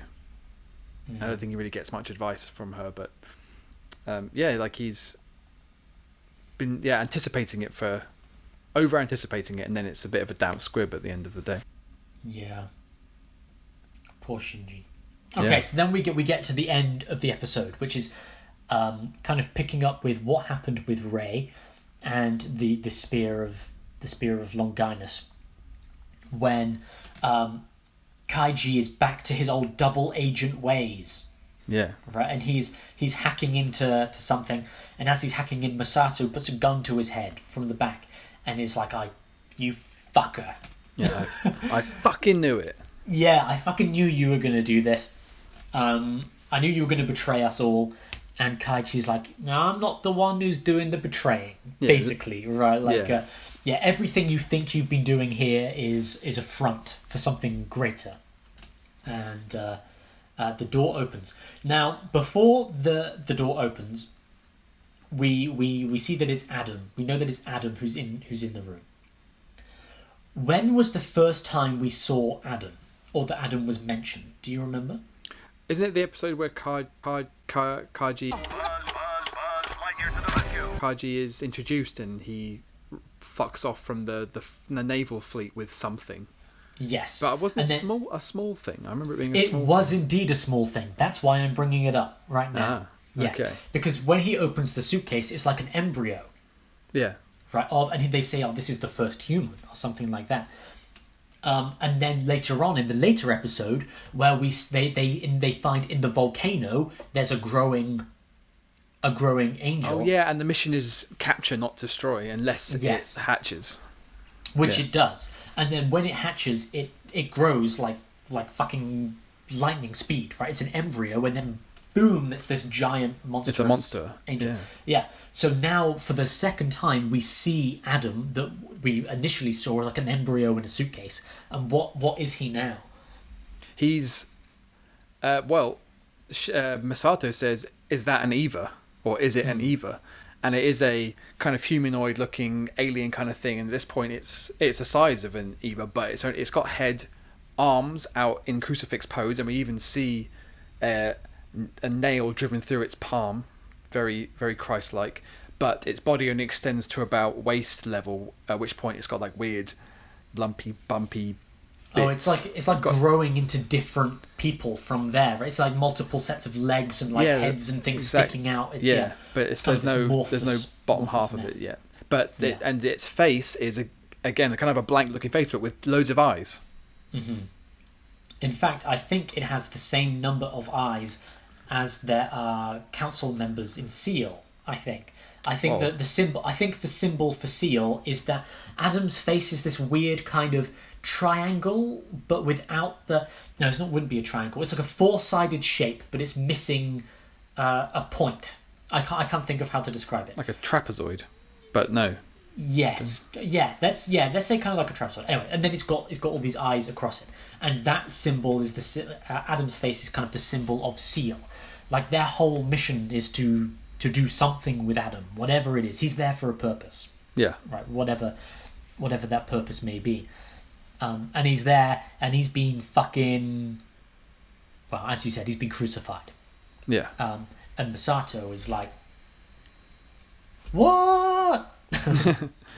And that's kind of our cliffhanger for the episode, right? Is Commander Akari's got something going on down there with Adam, the first human or the first angel or whatever he is, and he's tied up, he's been crucified, and they're doing something to him. Yeah. And whatever it is, Rey is involved, and Rey knows what's going on because she went down there with the spear of Longinus and stuck him up. So... There's a bit at the end of episode 14 where Akari and his mate are chatting about Seal and their agenda or whatever, and he's like, well, we've got our own agenda and things are running pretty smoothly. So as long as they don't really know what's going on, all's well. Yes. Essentially. Yeah, I think this is when we get another reference to the human instrumentalist. Instrumentalist. Yes, I did it last time. You did it first, off the cuff, nailed it, perfection. Yeah. Human instrumented. I can't even read it now. Human instrumentality. There you go. Human Instrumentality Project.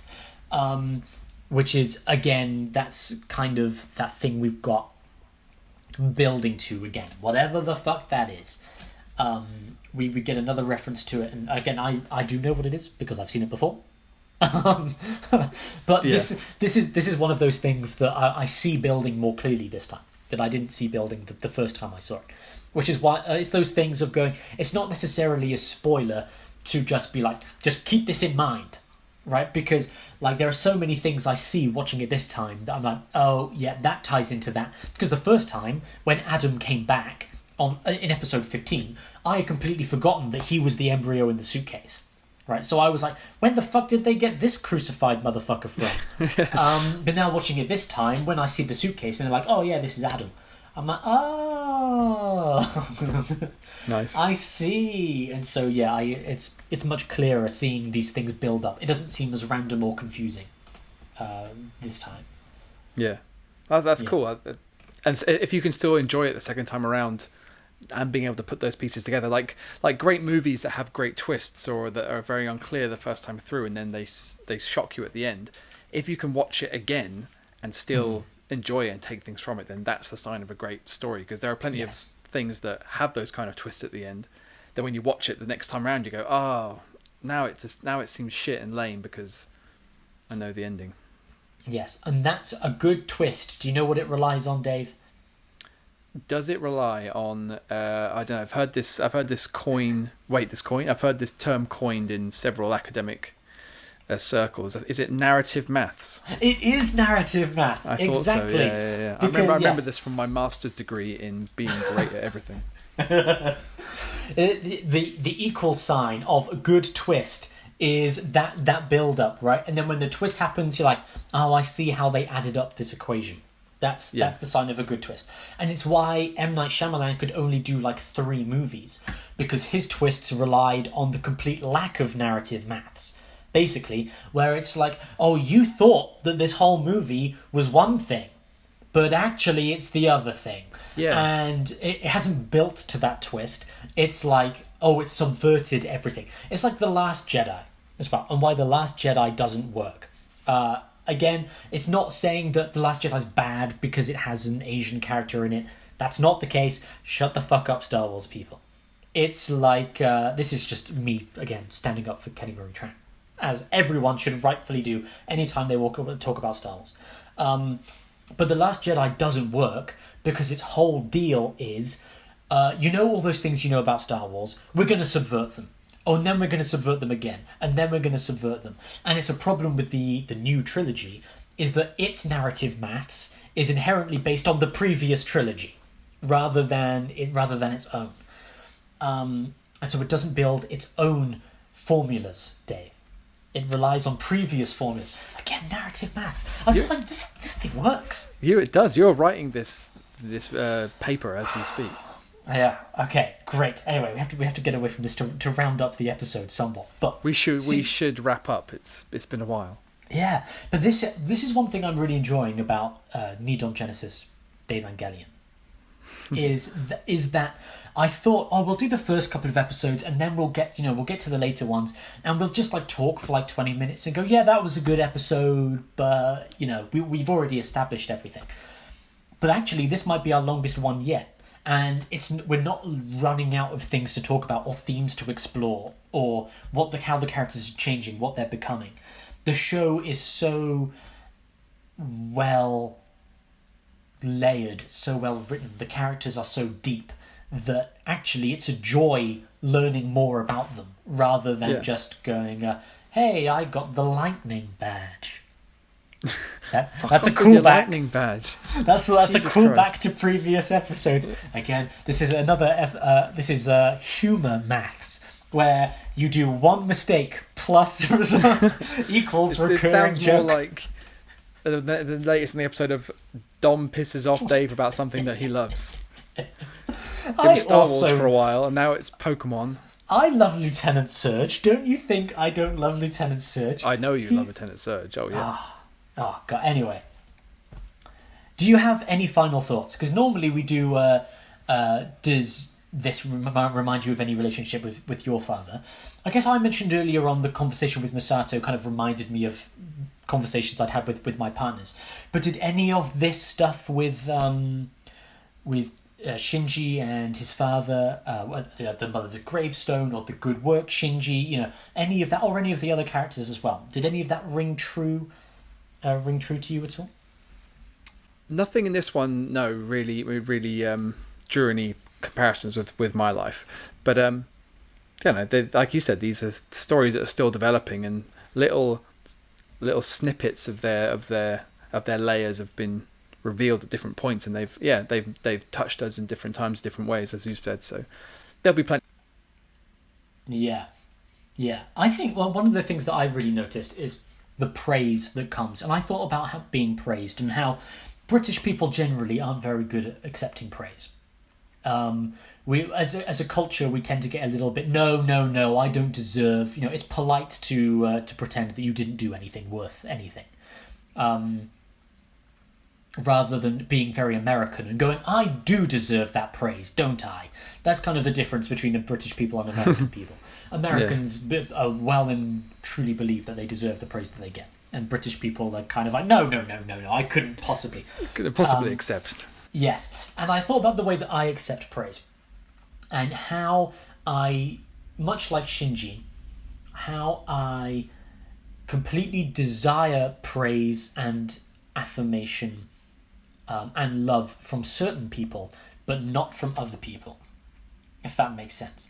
And so this is not the case with love, for example, because the other day I was talking to my grandparents, and my grandparents said to me, I was so proud of everything you've done, going to live in China, living in Hong Kong, living in Russia, even being able to survive, pay your way through the pandemic kind of thing. We're very proud of you for all of that. And I was like, that's nice. Like, thank you. I appreciate that. But it didn't fill me with the same feeling of warmth that I would have got if, for example, it had been my ex-girlfriend while we were together.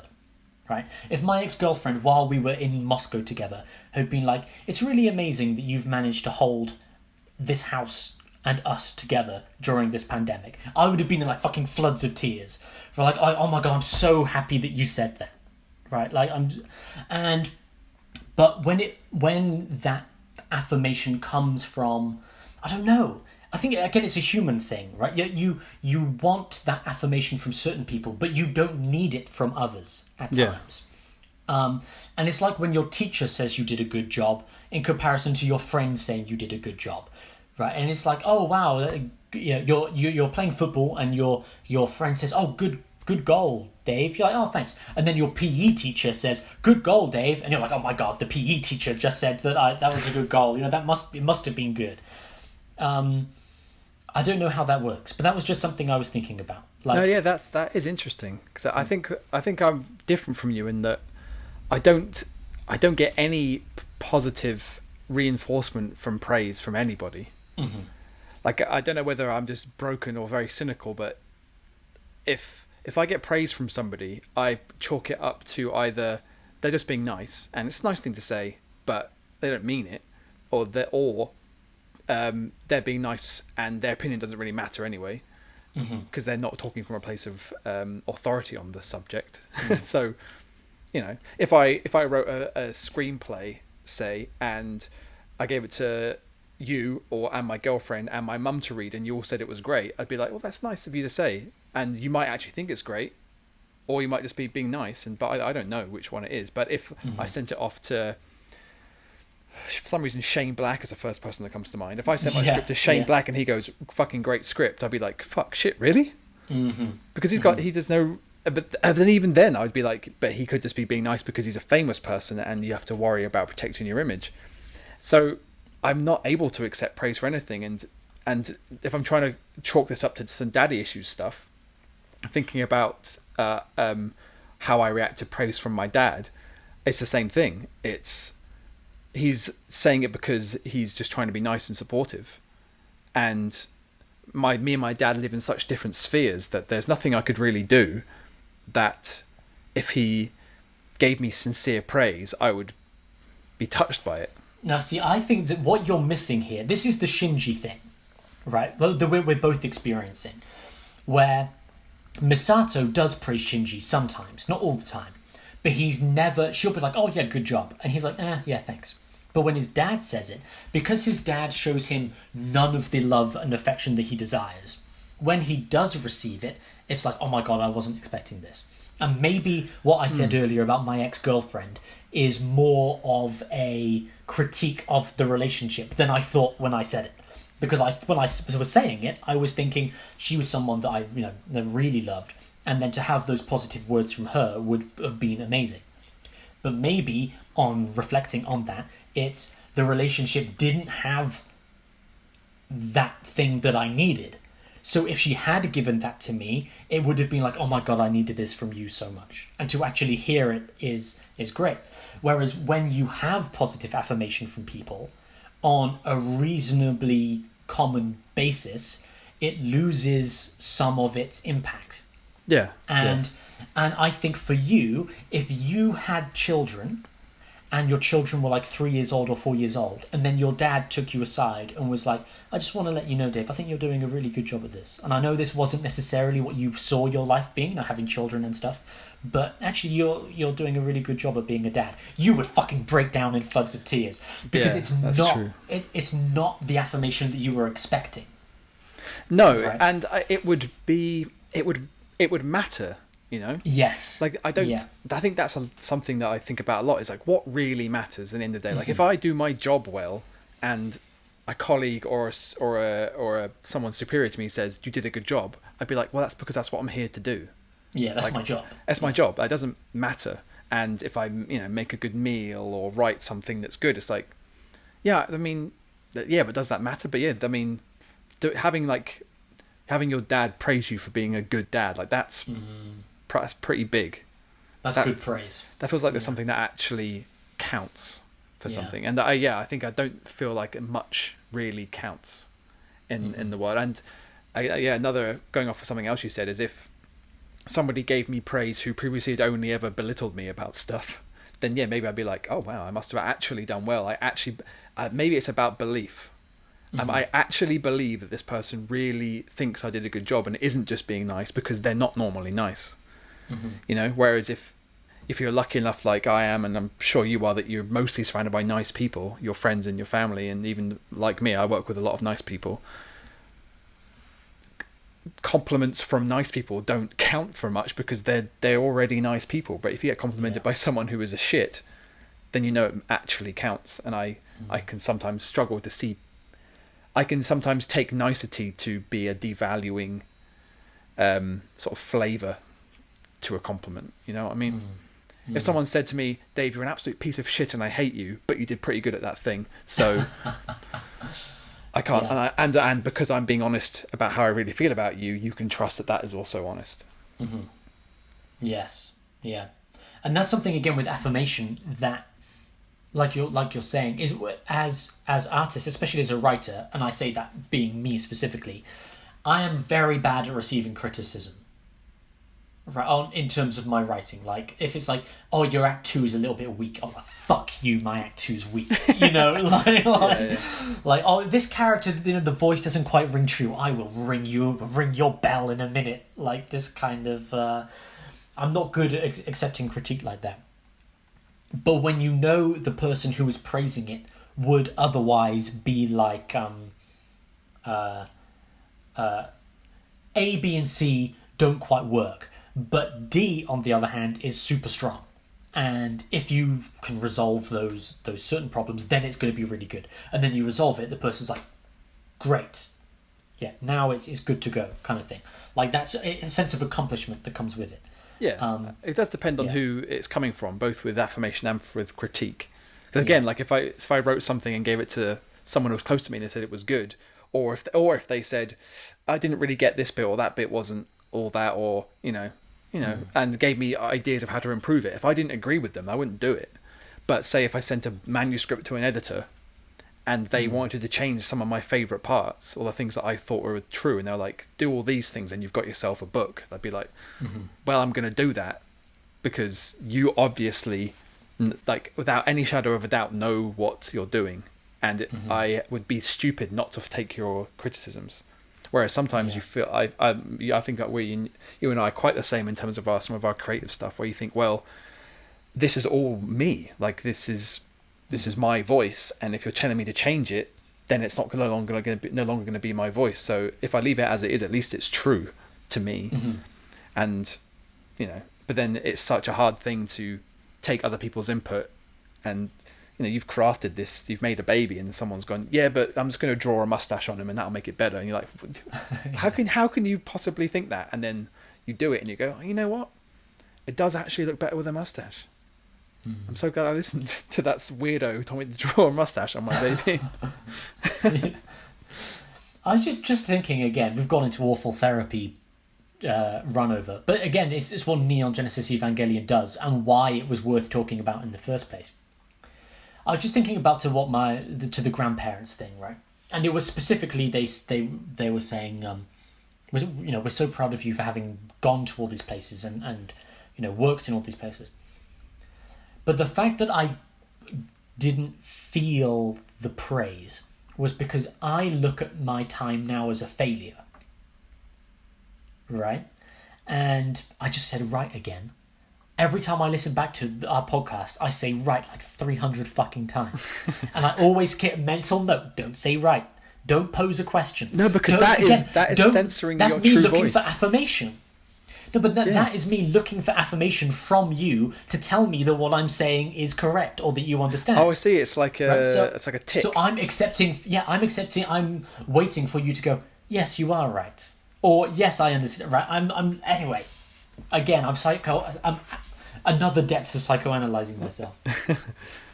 But when my grandparents say, we're very proud of you for what you have done, because I've had to come back to the UK and lost my relationship and lost my job in Russia and all of this stuff, I don't look back on that as a success. It's not like I've come back as a conquering hero and I can go, yes, I lived in all these amazing places, and yes, I did all of these incredible things, and now I have returned to you a golden god.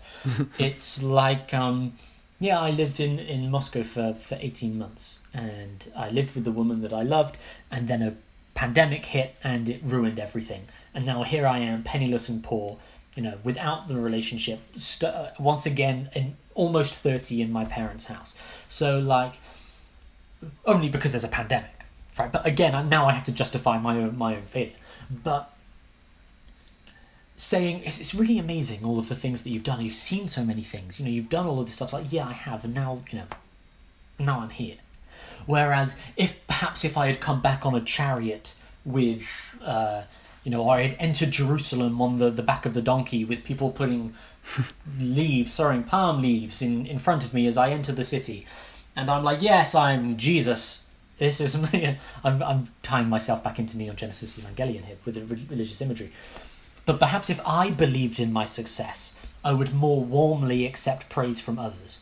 But because I, much like Shinji, have that lack of self-worth and consider myself a failure, as Shinji does. Shinji just fucking saved the planet like 11 times, and he still thinks that he's not worth anything. Yeah, well, he also, the story has introduced a character who's there just to keep telling him that he's not worth anything. Yeah. Yeah. And maybe there's something about them. When you have more self-worth, you are more willing to accept praise, which then enhances your self-worth. Yeah, maybe that's true, because I do, as much as I, in terms of like creative things, as much as I really enjoy doing them, I'm under no illusions that what I make is amazing. So if someone tells me that what they like something I've done is great, I'm like, well, I don't think it's great. So why would I accept that you do? Like, as if, yeah, my self-worth is also not high, and so if I can't accept that it's good, then I'm not going to accept it from anyone else. As if my opinion is greater than anybody else's of my own stuff, or my own Do you know what? achievements in life, and greater things beyond just something that I wrote down, or something that I recorded and edited and put on the internet. Do you know what we have to do? I don't know. Right now, I think I wish we could hug. I think that would be really helpful right now. That would be really good. Yeah. I was going to say we should build some giant fucking robots and go and fight angels, but I like your idea more. Okay, let's compromise. Let's build giant fucking robots and get inside them and then hug our giant robots. That's good. That's COVID safe. Yeah, it is, yeah. I like that. Do you know what? The COVID is really like episode 13 of NeDom Genesis Evangelion, Angel Infiltration, where you can't see the fucker, but it's ruining everything. Yep. And, And eventually it's just going to have to evolve to the point of where it destroys itself. Is that where you're getting from? Yes, essentially. Right, this is the last thing, and then we're signing off. I have been incredibly pissed off by our government recently. And it's not necessarily... how long have I been pissed off at our government? I think your entire adult life. Yeah, yes, that's true. But specifically, the people who have said, we're just going to have to learn to live with it. Like, once the elderly are vaccinated, the young people just have to get out there. It's just like the flu. We accept that 40,000 people a year die of the flu. We're just going to have to accept that 40,000 people a year also die of coronavirus. And then I look at countries like Australia and New Zealand, where they have 0 cases. I think Australia and New Zealand, they had like 2 cases, so they shut down all of Wellington. Yeah. Right? Like, and it's like, they haven't just said, we're going to have to learn to live with it, and the 40,000 deaths that it brings. It's like, we've almost solved the problem. And it's, I feel like New Zealand and Australia have this nerve thing going on, right? Where it's like these angels appear, so they've got these giant fucking robots to fight them. And in the UK would be like, we're just going to have to learn to live with the angels and all the destruction that they bring, yeah. Yes, they'll come and they'll destroy our cities, but, it's just people don't want to quarantine. Yeah. So people don't want to evacuate the town. We don't want to because tell there's a people giant... what to do if they don't want to do it, because we're British and we can't accept telling people the things they don't want to hear, or being told things we don't want to hear. It's that blitz mentality. When we made all of our children stay in the cities while bombs fell on their heads during the... Oh no, we evacuated them. Oh shit. It's like we've completely misunderstood the blitz mentality this whole... Anyway, just a little bit. We've peppered the end of this episode with all kinds of shit. I thought I may as well throw in some government angst. Fucking Tory scum. Anyway, David, thank you for joining me for this. I don't know how we got from the beginning to, the Tories, but we've done it. We've done it, Dom. Do you know what you need? I'm going to get myself some white gloves. I'm going to get myself some giant robots. I'm going to balance my glasses on the end of my nose like that. And then, much like Commander Ikari, I'm going to push them up like that. And then I'm going to launch giant robots at Downing Street. I look forward to that. I mean, you're bound to make the news that way. If not by anything else. They never expected the giant robots. That's what they'll say. 10 years later. The first impact, Dom attacks Downing Street. Thank you very much to everyone who has listened to this. Because this will be put in the bank. This will come out in 2 weeks' time, 3 weeks' time. Who knows? Yeah. The future, most certainly. Yeah. So Yeah, so normally we'd say, what do you want to do next? But by the time this has come out, we'll already have, yeah, it's already decided, yes. So we'll just skip that. Say again, thank you very much for listening. Any final words, Dave? No. That's it. And I'm going to end the recording there.